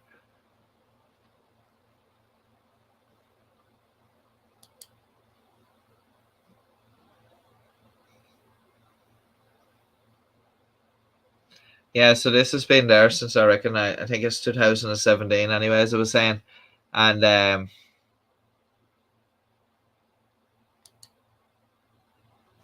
should be coming up on the screen there now. Yeah, so that's the ship there. As you can see, it's in pretty bad it's a pretty bad nick there, as you can see. Totally rusty and completely useless, to be quite honest, because it costs too much money to repair it. Plus, it's full of asbestos, and I'm not sure what marine regulations are there now, but maybe all that sort of stuff has to be done away with altogether, or you'd have to have it removed. But yeah, very costly. I've known a few places locally that had asbestos in them, and it cost the owners an awful lot of money when they were developing the site to remove the asbestos. And back in the day, of course, asbestos was seen as a great thing, but nobody knew at the time how deadly it was. It's the same with smoking and stuff like that, because I remember my father telling me that people, like back in the 50s, smoking was nearly encouraged, you know what I mean? Like they were handing out free cigarettes to people and stuff like that. Even the young people, like, they didn't really care back then. But in this article, they're saying it could be next summer before this ship. It was 2014. Sorry, guys, I thought it was 2017. So it's been there since 2014. It's called the Shingle. It's been tied up in Dublin port, going nowhere fast for years now. The Moldovan vessel was seized by customs officers in 2014 en route from Portugal to Drogheda in County Louth. On board were 32 million illegal cigarettes. After proceedings, Revenue took control of the vessel. It had hoped to quickly sell it, but it's covered in rust and asbestos, and scrapping it is deemed too expensive. The ship has been tied up at Dublin port ever since, and that doesn't come cheap. Latest figures from the Revenue Commissioner show it has cost 650,000 in total so far. 7,000 a month, which is mostly made up of import and maintenance fees. They're saying it's a headache. This gentleman here, it's just John McCormack. He's what's his title there? He is the head of Revenue's logistics branch, and he's actually said that he's going to make it his mission this year to have something done with this ship, to get rid of it, because they're fed up of it. They do want to sink it, as I said, as an artificial reef off the west coast, which will be great, but obviously they have to have it cleaned out and made environmentally friendly. Dave McGuinness said the New Zealand government did over the Rena boat accident, about billing the owners for removal. And I don't know what, I'll just have a look right there. I'll go further down this article just in case it might say. He's just saying there that they're hoping to sink it in Killala Bay, generate tourism, likes of diving and stuff like that. He said it's a win-win for Ireland and Ireland Incorporated. Number of obstacles in the way, as I said, they have to comply with legislation. It's expensive to get rid of a boat like this. We need to clean out the asbestos, and we may be able to do that in the confines of Dublin port. He said we may also be able to flag it under the Irish flag. If so, if we do that, it'll give us the scope to be able to move it within Irish waters.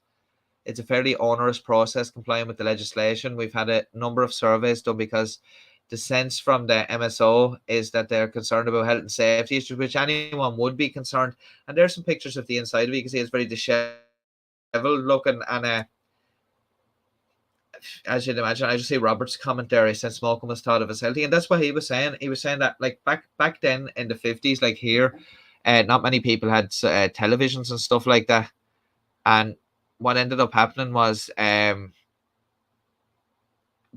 used to pull up in a little van with a projector on the side of it and show silent there'd be silent movies or whatever, but they used to be handing out cigarettes to people in the crowd. People thought this was great, but obviously it was to most people's detriment in the end. But that's the thing, a lot of attitudes change with smoking.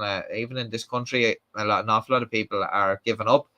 A lot of people on those vapes, and I don't know, I used one of those before myself, one of those vapes, and I gave that up there about 6 or 8 months ago altogether.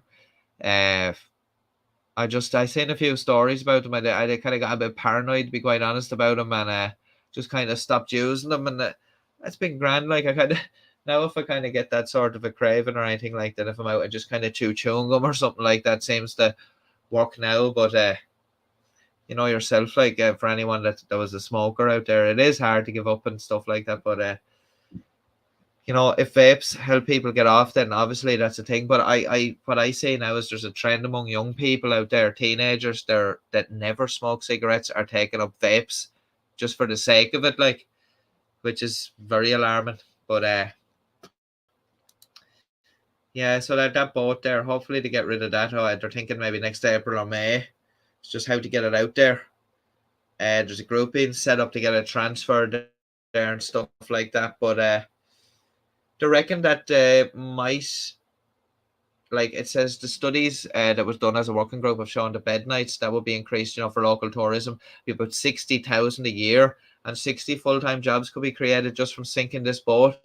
So hopefully they can get it sorted and get it out of the way, because it really is a pain up there. Now let me see.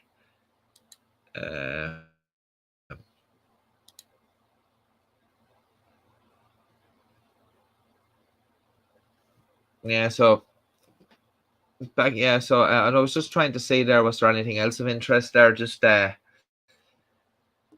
I've covered most of the stuff that I wanted to cover there, and the likes of it covered the drone deliveries from Walmart, the bank jug and catalytic converters, the pharmacy robbery, the man escaping in handcuffs, and the car chase there with, well, the airport baggage car chase. Just having a look here. I see recently there yeah, Dave saying vaping is now cool for teens. Yeah, see, that's the problem at the moment. They're too accessible as well, like, do you know what I mean? And I see a lot of the time they're saying is harmless by some people, so that's why a lot of them are getting them, you know. And it's kind of, I don't know, it's starting to creep in. I see an awful lot of teenagers just using them, as Dave said, just because they're cool. Just on the headlines, Irish news there on not really crazy there tonight on these. Economists claiming that interest rate hikes are likely. That sounds great. And Garth Brooks says he wants to return to Ireland for another gig. Well, I'm sure he does, after selling out 84,000 seats across. I don't know if that was per night. I think it was per night, over four separate nights. So I definitely want to come back for that. But yeah, I've covered a lot of the stuff I wanted to cover in this stream, and I do want to come back for another stream. I have a video to show as well. I just have to get it uploaded and stuff like that for it's one here. It's that one I keep talking about in every stream, about the one about the Garda, when the guy was out during the lockdowns and stuff like that, and he was claiming that he had a legitimate purpose to be out recording with his iPhone. But yeah, I definitely want to look at that video sometime on stream. And then, as I said, I do want to try to do a stream during the week. I'm hoping to have that Wolf Q&A live stream, and that would be good. And then going forward, I think I mentioned this the last time as well, that I do want to, when I kind of get me set up a bit better here, what I'm going to do is I'm going to have I'll be able to show videos, you know, we'll be able to look up different things like on YouTube and stuff, and even stuff that people suggest, because as I said, the way I'm kind of doing it now is I'm pre-uploading the videos, and then we're kind of looking at some of the clips there.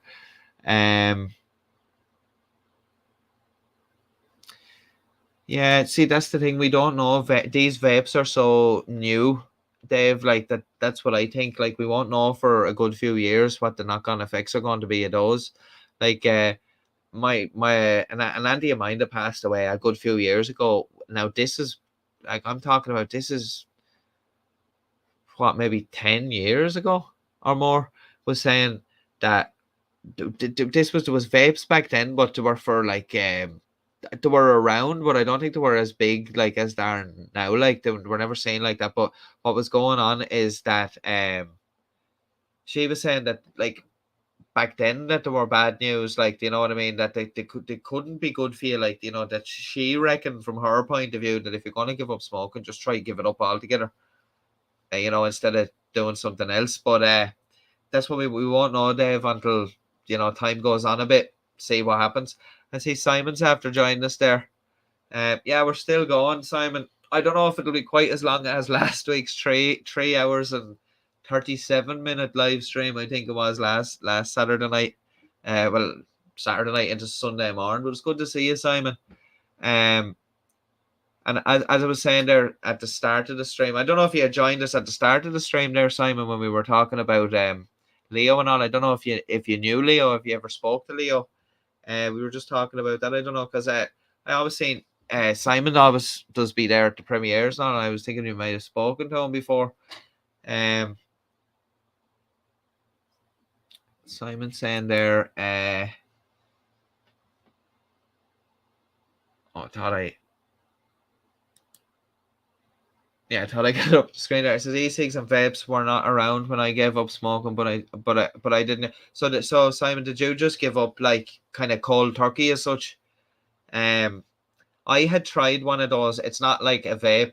It's like one of those Nicorette inhaler things. They're these little they look like little whistles or something like that. You like puff on it every time you get a craving or something. But like I didn't find them really that good, so. But like I went onto a vape for a while, but I noticed I was on the vape for definitely over a year or two like that. And when I started noticing my breathing was starting to get a bit, when I was out walking and all, I started noticing it was like when I was smoking cigarettes. It was I know what I was saying, I shouldn't be like that, it's supposed to be. So I started giving up, and then I was reading stories. I read a story about a girl in the United States somewhere that she was using these vapes or whatever, and her lung collapsed, and they reckon that's what had caused it. Like, it had built up little bubbles in the structure of her lung, and ended up weakening it and collapsing it. And just there, as Simon saying, I used to wave to King Leo 9 from the short grass whenever we met on chats. Yeah, it's just a lot of people would have spoke to him, or even just, said hello passing or whatever like that, and it's, as I was saying, it starts quite sad when we lose somebody. Yeah, 3:50 a.m. Simon.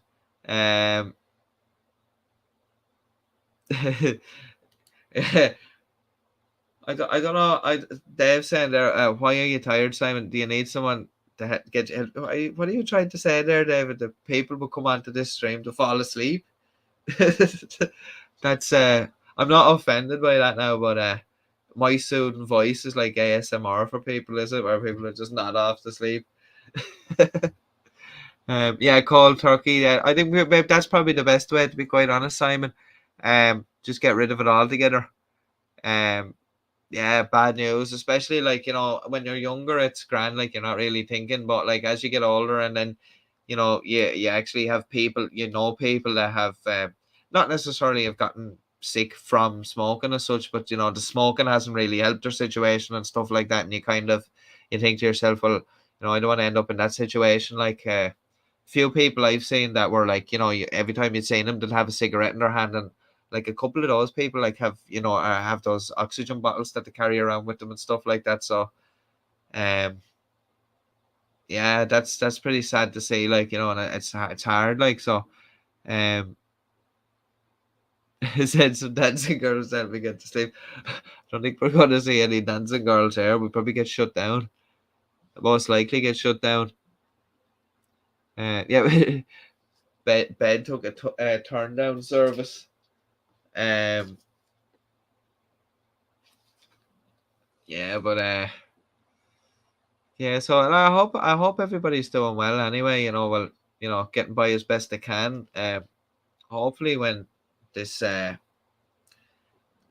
crisis that we're in at the moment kind of such, hopefully that eases up for people soon, because I know it's hard for a lot of people, and according to what we're hearing, it's only going to get worse, but hopefully not. I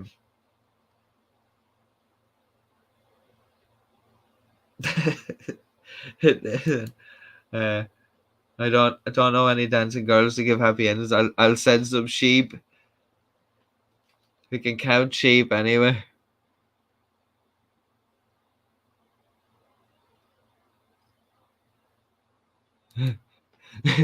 And anytime I've been left the chocolate on the pillow, it's melted. It's not good. Yeah, that's not good. It looks there's a lot of explaining to be done there. Actually, probably a lot of the hotels now it's got that bad. Probably a lot of the hotels probably wouldn't even go that far. You know what I mean? They're probably getting like the budget airlines now, where you nearly have to pay for everything. Like you have to pay for an extra towel in the room or something like that. But so we have Ryanair here that the CEO loves pushing the boat out, I suppose, in terms of wanting to charge for things. I remember at one time he was talking about having standing flights, and that's that was never going to happen anyway with safety regulations and stuff like that.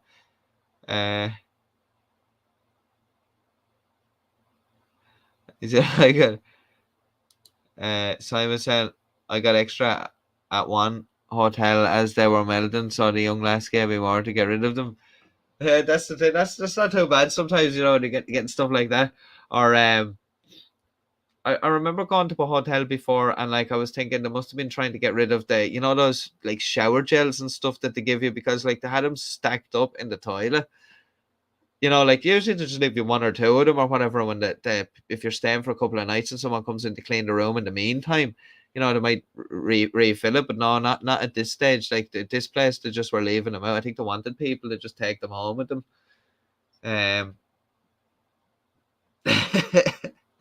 David, I don't want to know how you melted that chocolate. I don't know. No one would believe it was melted chocolate, David. Dave, that's the point, or that's the problem. No one would believe it was melted chocolate. You know what I mean? The only skid marks we want to see are on the road. Yeah,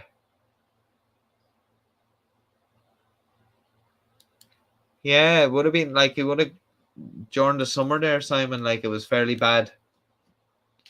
I don't know how people were surviving in that heat. They're saying like obviously like things are just going to get more extreme. Like, but I don't know. Very crazy. But I hope I'm not getting a cold, to be quite honest with you, because a friend of mine had a cold a couple of weeks ago.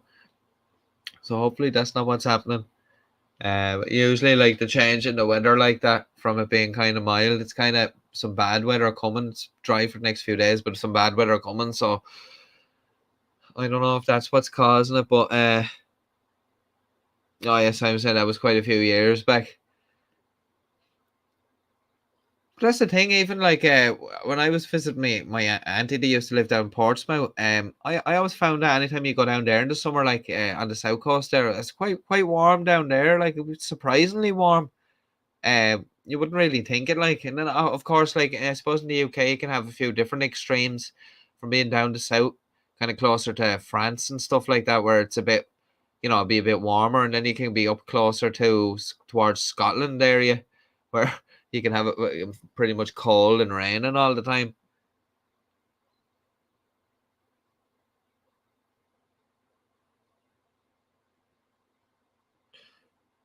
Yeah, as Dave said, so we were talking about your summer earlier. 2 days on the third, it's all not a tankies, but that's true, because like you can, well, like I suppose it's a bit of an exaggeration, but like you only get a few really really proper good days where like it's pretty hot, like, or whatever. Now this summer was kind of an exception because we had a few records broken as well in terms of highest temperatures recorded in the country and stuff like that, and that hadn't happened for like a long time. Like I think even before, like, the foundation of the state back in the 1920s, like. So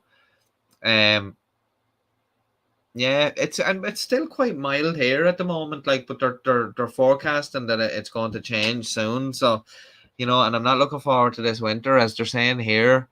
I don't know what it's exactly like for you, Simon, in the UK, or even Dave down there, down under, for like what they're saying it's going to be like for winter and stuff like that. Because here we're going to have they're talking about there may be power cuts and stuff like that because demand for electricity is so high, and it's kind of you know, it's not a good prospect to be looking at, especially for elderly people. And then, of course, with the cost of fuel and food and stuff like that, it's just an extra worry for people. Um, but yeah, like, so it's hard to say. And just, I don't know if you were there at the start, Simon. We were just saying about all this crime that's going on lately in terms of people like stealing and especially food and stuff like that. I don't know. Do you see? I in Tesco here, I've noticed recently they've been putting security stickers on. Like just today, I noticed on you know, diced chicken packets of diced chicken. I don't know if you've noticed that over there in the UK, if they've been doing stuff like that and food or fresh produce or anything like that.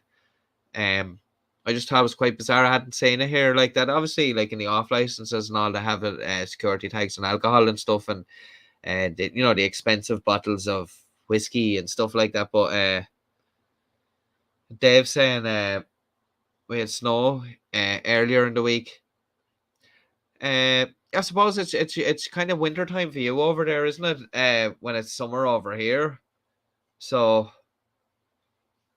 yeah, so that's it's mad. Like, you know, I suppose, yeah, I think that's it's like that where when you have Christmas in Australia and all this, and kind of it's the summer over there. So I find that quite odd because I'm just used to it being so cold and the kind of dark and all at Christmas. Like, you know, in the like it starts getting dark maybe 4 or 5 o'clock in the evening. Like, um,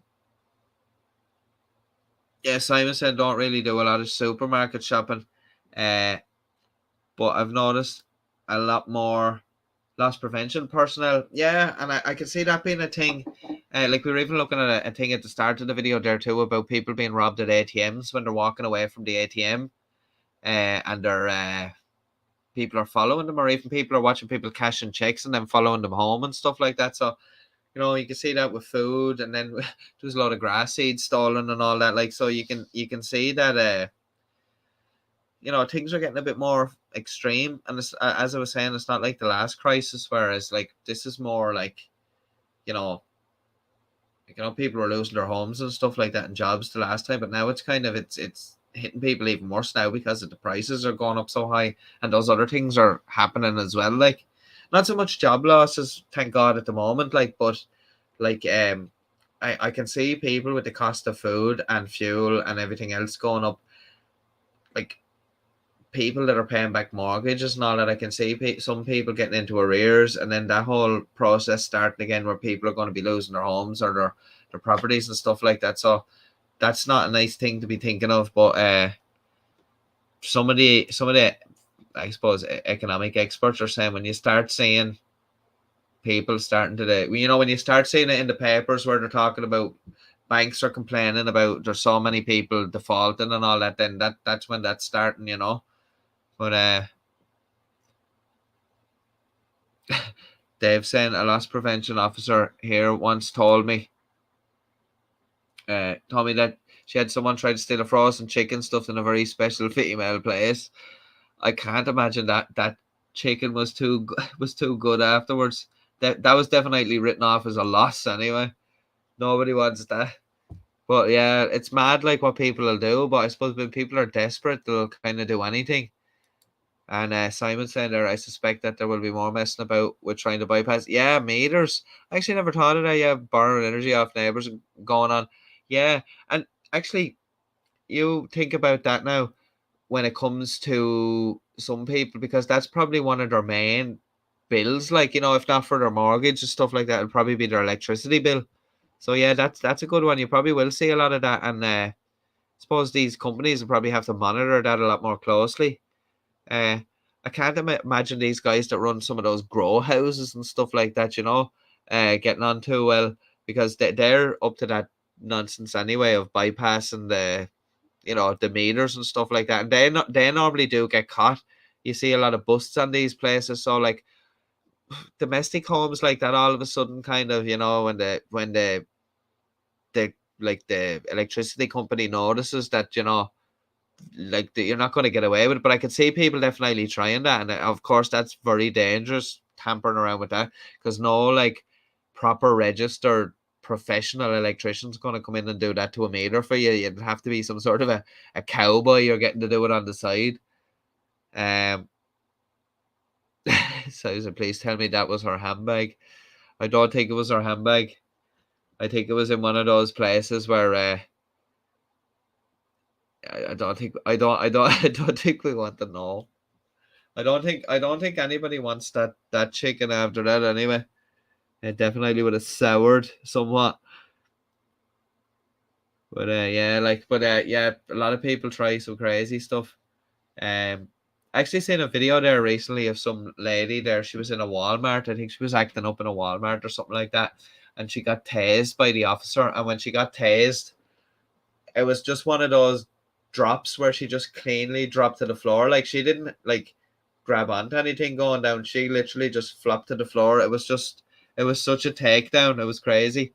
Yeah, I don't actually know what was going on. I think she was just acting crazy in a Walmart, but like there's nothing new there.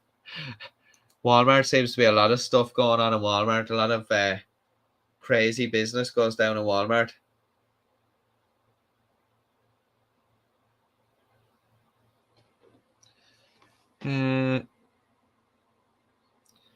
Are you saying there, Dave, is that about bypassing the meters? Because yeah, I know some of those in the. I don't see it so much in like some of the guys in the United States. They don't really be like they kind of have their focus on auditing or whatever. But a lot of those guys I see in the UK, some of them are they have kind of a side thing going on where they're fighting other battles at the same time. So like that's what I think with some of them, like some of them, like as I was saying there in the last live stream, they're pushing about out with going with these drones as well and flying them over different businesses and all and seeing what sort of a reaction that they're going to get. But yeah, and I think some of those auditors over there are into that whole like anti-TV licensing. Now I don't really agree with these TV licenses, especially in this day and age. With like a lot of people are getting their content online now, and I think with some of the TV licenses, just a bit of an attempt just to grab money. Like, I don't really see it. Well, it's like I'm only speaking for here in Ireland. Like, I don't really see it being of much benefit. We have a couple of networks here in Ireland, like RTE being the main state broadcaster, and they get a good bulk of that TV license fee, but are always complaining for money. But I think in this day and age, TV networks should be able to generate enough revenue to keep themselves going, and if they can't do that, well then unfortunately they can't survive. And I don't think the state should be really propping up things at this stage. Like, it's especially there, like there's a lot of people in RTE that are being paid an awful lot of money. I'm talking about crazy amounts of money. And then, of course, there's been controversy over the years where a lot of Irish people, like I've seen a lot of Irish comedians, good Irish comedians, and they don't get a break on Irish television. They always end up in the UK on the BBC or something like that. And, like, they do well, like, and, like, that's good.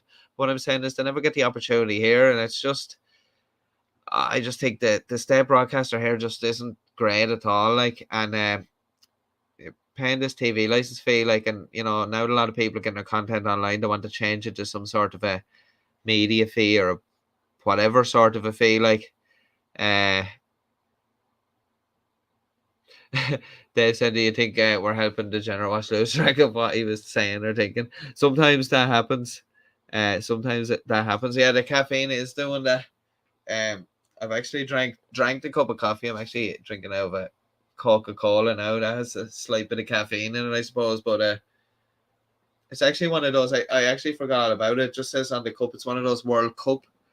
It's advertised the World Cup, which is on in November, I think, this year, which is very weird to have a World Cup for anyone if any are interested in football. I'm not mad into football, but I watch a bit of it. I definitely watch the World Cup and stuff like that. But yeah, it's crazy. It's because it's in Qatar this year, so I think it's because it's so hot over there. They have to kind of have it in November, because I suppose it'd be too hot to be playing matches in the middle of the baking heat over there. But yeah, very interesting. Usually that the World Cup's held in around June in the summer there over here, but yeah.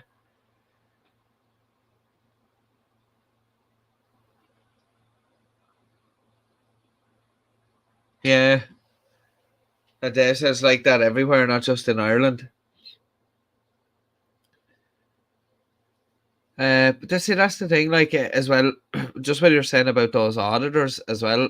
Um, I don't know if you've seen the video that I done with it's a members video there about the coin man thing. I see a few of them are getting into that now, going in with these commemorative coins. You know that the Royal Mint is saying in England that the Royal Mint saying are legal tender, but they're actually going in and using them in the shop. And there's this whole argument in the shop, and they're putting people behind the counter in a bit of an awkward position and stuff like that. Now, Tesco have taken them off some of these guys, and then other branches don't take them, and it's a whole thing. It's just another way of going in and agitating people, like the usual carry on.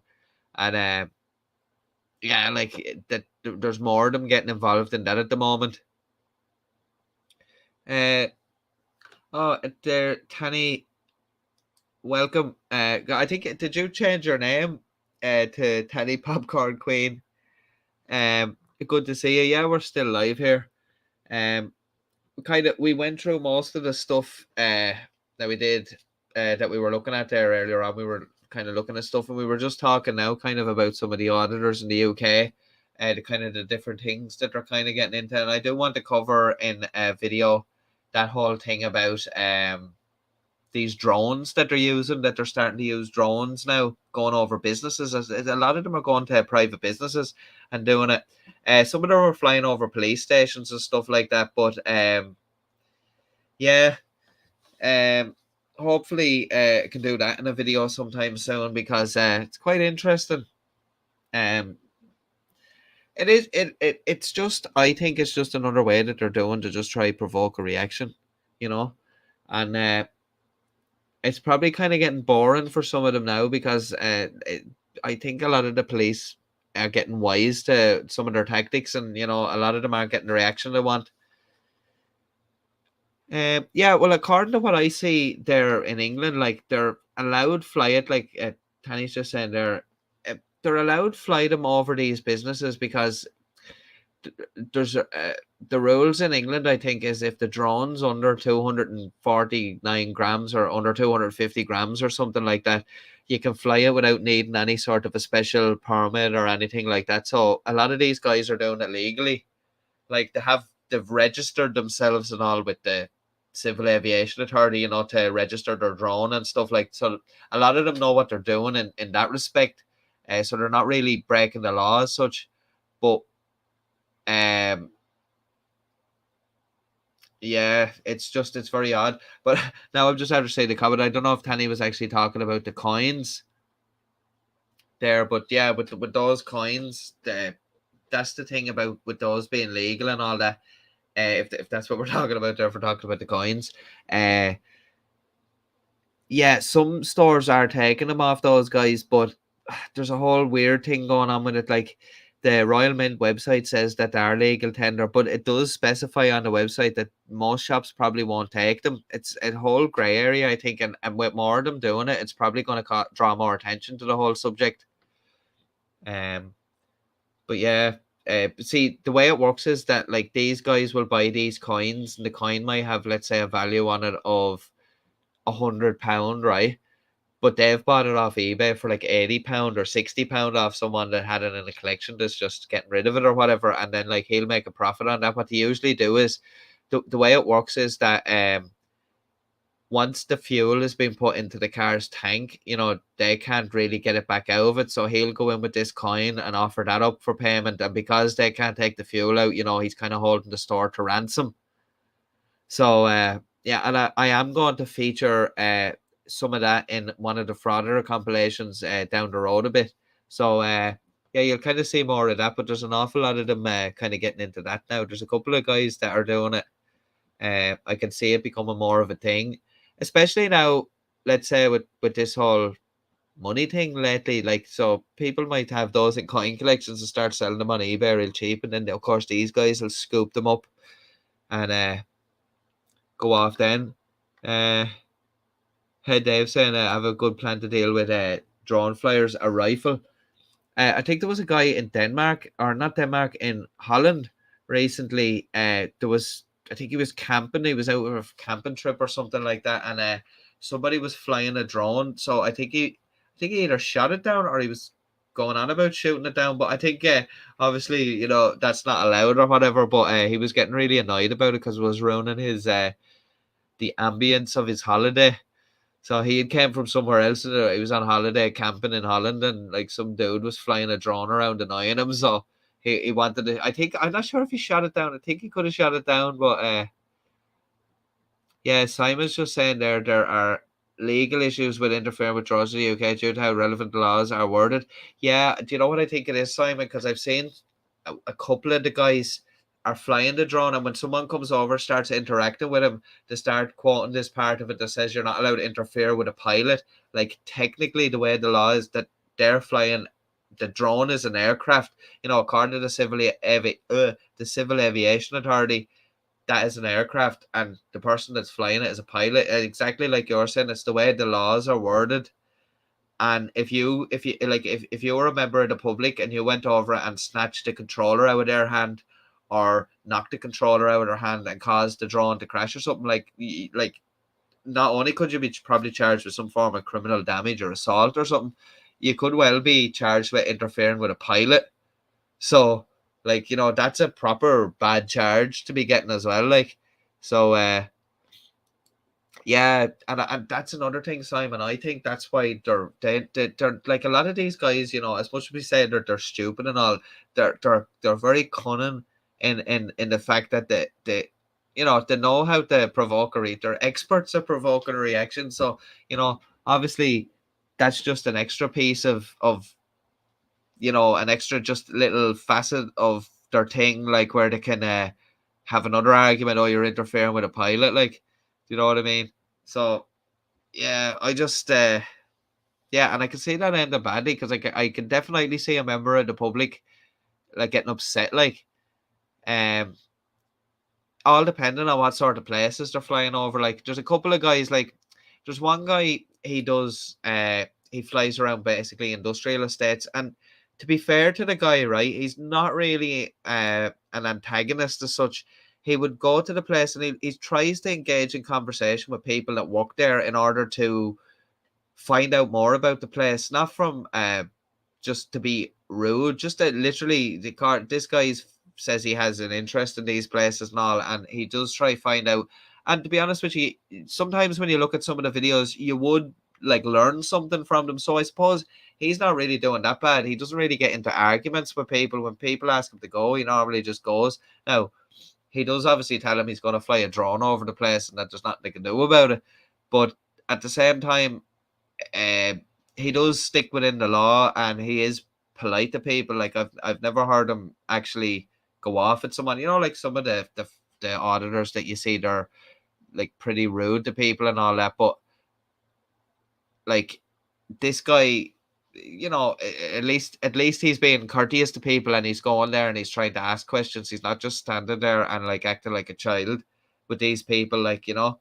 So I can see where he's coming from in that sense. Like, you know what I mean? He's not down at the police station harassing the police.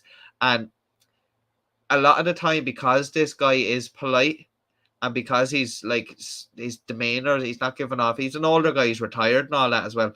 But because he's not giving off a bad vibe, people don't always call the police on him. So therefore, it's not wasting the police's time, and that's it. But I'm just saying, like, not all of them are like that. You know, a lot of them are just doing it to antagonize. But Dave said about drone flying over would be invaded by privacy. Yeah, and that's the thing. Like, a lot of people are saying that about these businesses, like, you know, about flying over businesses, depending on what they are, what types of business they are. Like, but you know, uh, yeah, the government too busy. Simon said the government are too busy arranging for the feather of their own nest to give a toss about us poor players. But that seems to think with stuff like that. It seems to be like that everywhere, Simon. Like, the issues that need to be dealt with don't really seem to be getting dealt with yet. Like, they're worrying about everything and anything else. Like, do you know what I find totally bizarre? There was a commission set up over here to look into taxation and welfare recently, and bearing in mind the current climate, what's going on, right? They came back to the government and they recommended that the government basically increase every sort of a tax and charge and anything they can get their hands on. Basically, because down the road we need to widen the tax base if we want to have a bigger country and all this. And I'm just thinking, yeah, well, hang on, it's great to be thinking of what's going to happen 20 and 30, 40 years down the road, but like, that's great, like for your legacy as a politician to say, oh, for your grandkids, say, oh, my granddad started that off or whatever. But for the likes of me and everybody else that's living in the now, let's just say, we're not exactly worrying about what tax base the government wants to have in 40 years time or whatever. Not really that concerned with that. We're concerned with what's happening now. So I don't know why to go off of these things. So I was saying, yeah, I was actually looking. Did you see that video of that guy that collapsed over there? I was just saying they have to stand there for I think it's 20 minutes at a time. Some of those guards and all like that. That could be pretty hard. To be standing there in that position for so long.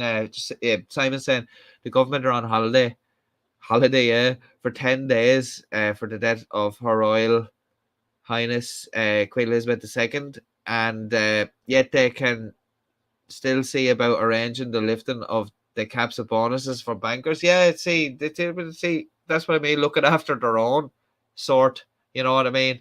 They won't move on anything else. Sure, that's what happened here. The government basically opened up the country here for vulture funds to come in during the last recession, and they're still wreaking havoc over here, holding on to properties. Now there's a housing crisis, and a lot of these properties are being they're scooped up by these vulture funds, like.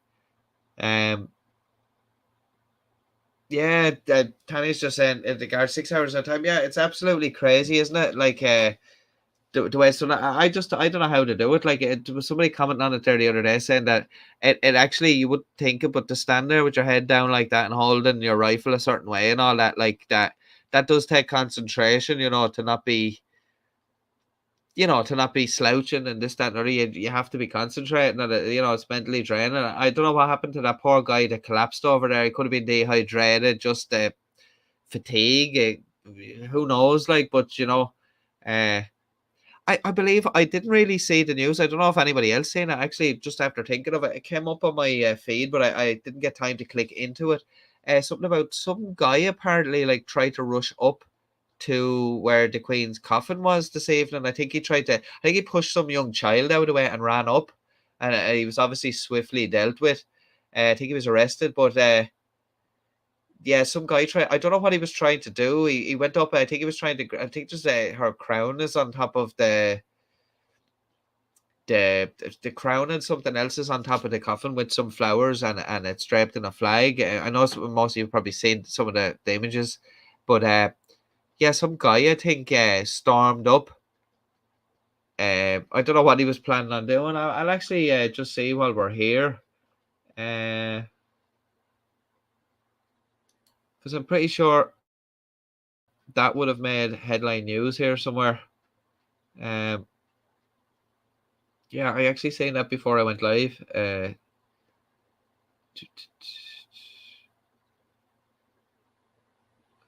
No, it's not in the headlines there. They're just talking about the Taoiseach from here is the Prime Minister of Ireland's going over for the Queen's funeral.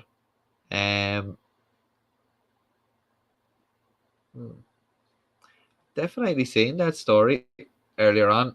I'll just have a look there.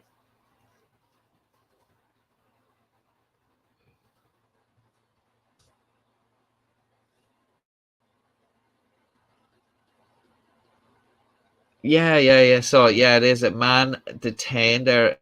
The BBC. I'll just go into the BBC website here. And have a look what they're saying about it. Joe's just saying they're collapsing in formation. It does happen. Yeah, it can be quite hard. I see a lot of people when they're doing some army training and stuff like that. Some people you get so fatigued and your body gets so worn down and dehydration, stuff like that. And then I suppose it's a lot of stress, a lot of pressure. So it can be mentally draining and physically draining. Just trying to get this to load up there now. Here we are. I just said what I was talking about there. It says a man has been arrested after he approached Queen Elizabeth II's coffin from a queue of mourners in Westminster Hall. He was arrested under the Public Order Act and was taken into custody, the Metropolitan Police said. The incident in Parliament occurred at about 10 o'clock British time on Friday night. The live video feed of the Queen lying in state cut away for a brief period during the incident. Scotland Yard made a statement saying that around 10 o'clock on Friday the 16th of September, officers from the Metropolitan Police's Parliamentary and Diplomatic Protection Command detained a man in Westminster Hall following a disturbance. A Parliament spokesperson said, "We are aware of an incident in the Westminster Hall in which a member of the public moved out of the queue and towards the..." Oh, I've never come across that word before. It's the catafalque. Catafalque, I think that's what it is. They have now been removed from the hall and the queue restarted with minimal disruption. Earlier in the evening, the King was joined by siblings Prince Anne, Prince Andrew, Prince Edward in a vigil in the hall. I actually seen that on, it was broadcast live on, I think it was on YouTube. I was watching it last night actually, and yeah, I was quite surprised actually to see Prince Andrew wearing his military uniform again, because I know the Queen had took those titles away from him, and I just thought it was very odd for him to be. I know it's probably wearing it to, for everyone to look uniform as such. Tanny's just said he was arrested for. Said he was trying to get a crowd. Yeah, I wouldn't be surprised. That's absolutely crazy. Who thinks they're going to get away from that? I'm surprised he wasn't cut open by one of those guys, one of the guards that are standing around it, I just Simon's there says something there, what we were talking about there earlier on. Said energy companies make a profit, saying no windfall tax on them to help offset huge bills for the public, so the government would pay a vast amount to help out, half of which would pay to nationalise. But that's what I was saying earlier, said about over here, the companies are recording record profits, and they're putting up the prices on all the consumers. And it's only now the government are starting to take heed of that, and they might be trying to do something about it here. But, they're very slow to move, so people will be gouged a fair bit before they actually take action. Dave saying as well, yeah, he's arrested and he won't be out for a long time. He was wanting to touch the sovereign flag that is lying on the floor at the basic of it. I'd say, regardless as well, why is there? I don't know how people think that they're going to get away with that. Do you know what I mean? It's absolutely crazy. Yeah, I don't know. So I was aware of the odds that you never know, Simon. I just don't know. In this day and age, the way things are, and I actually thought the other evening something crazy is bound to happen here, where someone. Now I didn't think some guy was going to run up like that, but I thought something was going to happen. And when the guard collapsed in there, I thought, oh, that's the crazy moment of this whole thing, because there's always a crazy moment when there's something like this, a big event. There's always some sort of a moment, and I thought, oh, that's the moment for this. But yeah, so I was just saying, yeah. Catafalque. Yeah, is that how you am I saying it right? Catafalque. I don't know. I've never come across that. I've never heard them in the whole time they've been covering it actually call it that, or maybe I when I've been watching any of the coverage. Dave's got to send me a fresh roll of tinfoil. I could do with that actually. We could do with that. You never know. Actually, this time we might be okay talking. This time it's when we talk about certain. Well, the last time we talked about a certain country in Northern Europe, the stream went down. So I don't like talking about that because they're always listening. They're always listening, Dave. Yeah, I think that's that's what it is. It's what the coffin is resting on. And I think they were saying there was an interesting story about those 4 candlesticks that are around it. They were on they were around a tomb of a warrior or a soldier or something like that. I only caught the end of it when they were talking about it. And Dave said that the live feed's delayed by about 4 minutes.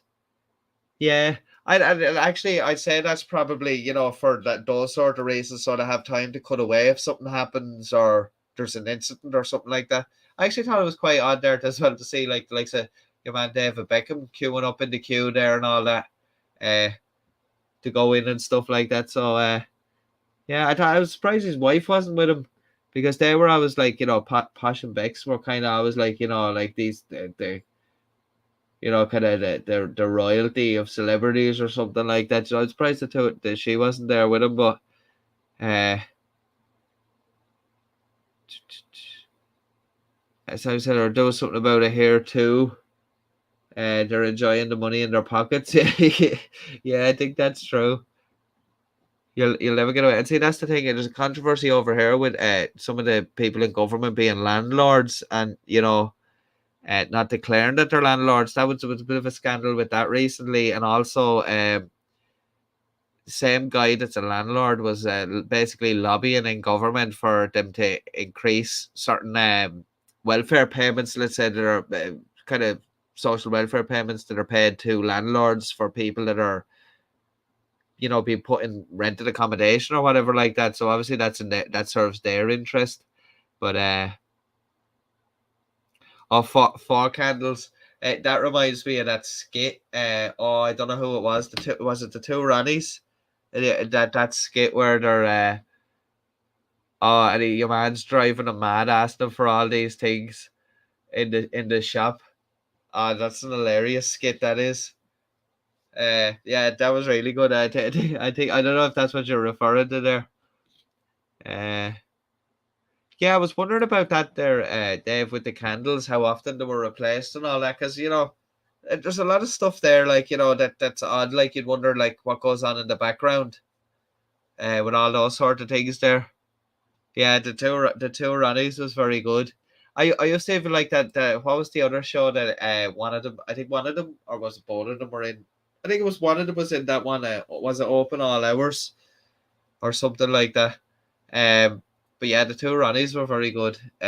Some of the sketches there, especially that one. Uh, yeah, I remember having a DVD and they had like I think it was the best British comedy moments. Like you had the classics on it, like the Only Fools and Horses, the Chandelier episode. That was just a classic. What else did they have on it? I'm trying to think. They had a good few stuff on, good few things on it. But yeah, it was crazy. Like, yeah, a lot of they don't really make comedy like some of those old ones now anymore, which is a shame. And a lot of the kind of some of those old guys have passed away now that were in a lot of those clips. There was another show that was on. I don't know. Now the name of it eludes me now altogether. It was set in a place called Royston Vasey. I can't. Was it the? I want to say the League of Gentlemen. Was that what it was called? The League of Gentlemen or something like that? Oh God, I'm not sure. I think that's what it was. I remember having I think I got a free DVD of it or something like that. I think it was the first season or something like that. It was actually quite funny. I think everyone in it was like played by a man. Like, you know what I mean? I think that's what we call the League of Gentlemen. It was like a comedy sort of a. No, yeah, no. I know Little Britain side, but this was another thing. Oh, I'll try. Wait till I see there. Uh, uh,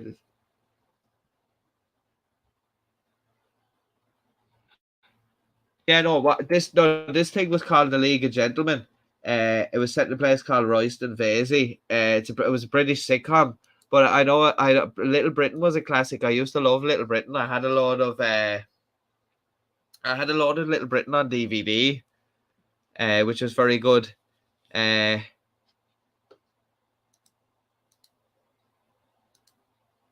I used to like watching Little Britain years ago, but it's weird as well the way that guy David Williams he kind of went on. I don't really see that other guy that was in it. I can't even remember. Was it Andy? Oh no, Andy was the name of the guy in the wheelchair, the character he played. What was the other guy's name? Oh no, that's gonna bug me now. If maybe one of you guys know. David Williams was the other guy. Oh, Matt Lucas, wasn't it? I think. But anyway, I didn't really see him doing anything after like that I know of. But the other guy was on a couple of. He's a judge on that talent show, and he's wrote a couple of kids' books, which I thought was quite a strange way to go after doing some of those shows. But yeah, a lot of the classic shows there that were on TV, and like we always say as well, the Father Ted, and then we're looking at Open All Hours, Only Fools and Horses. Trying to think of what else. There's been plenty of classic shows that just don't make nothing like them anymore. Even some of the old shows from years ago, like Knight Rider and all those, and they don't have nothing like that anymore. Well, there are good shows, but like I don't really watch TV as much. Like years ago, I used to watch all those things. Baywatch as well. David Hasselhoff. David Hasselhoff's still on the go as well. Yeah. Really hope I'm not getting this cold because my nose is starting to run here. Last while it probably sounded worse as the stream has went on. Yeah, Matt Lucas, yeah, that's Matt Lucas. And Jack, welcome to the stream there. He said Bo Selector. I remember that. That used to be brilliant. What was it they used to do? We used to take off Craig David and all in it. That used to be hilarious. I can't think of what that guy's name was either. Yeah, I used to remember that. That was pretty good. That used to be good. And Ali G as well. He used to be funny when he used to do those spoof interviews. When he went over to the US, he used to interview people, and like they weren't told that it was just a kind of a parody sort of a thing. And Cy was just saying, 4:30, I'm off to bed, sleep well when the caffeine vibrations were off. And thanks very much for joining us, Simon. I hope you join. I hope you'll join us for the next one. Hopefully have a stream in the week, and definitely have one next weekend. Definitely. So enjoy the bed. It won't be too long before I'm heading off to bed myself. But yeah, it was nice having you here, and get a good sleep, Simon, and enjoy your Sunday as well. Daddy said love Knight Rider, yeah. I'm just going to mute my mic till I sort out this runny nose for a second, guys. I don't want to gross everyone out there.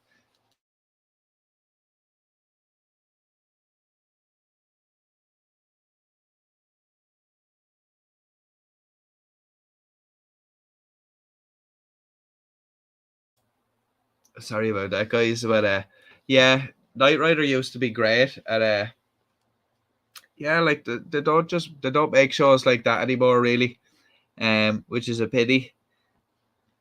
I hope you find your dancing girls. We can hope.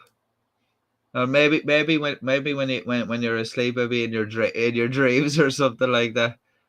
But we weren't able to help out here tonight.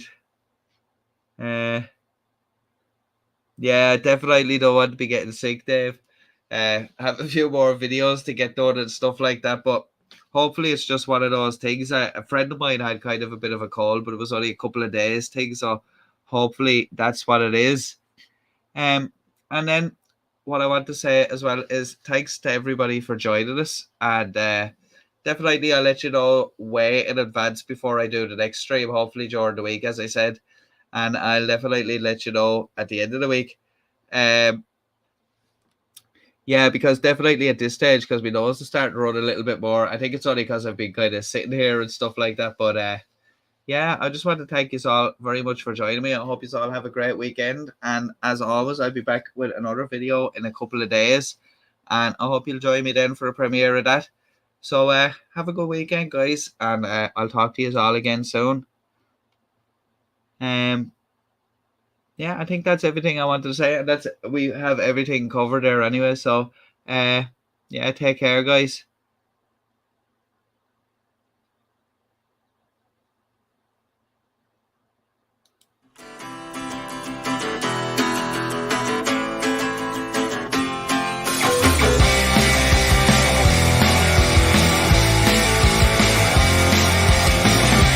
Someone save me from all I've done. Please don't blame me for all my past. It's everything we can see is just a joke, nothing more. Everything we're calling truth suddenly will kill ourselves. Can't blame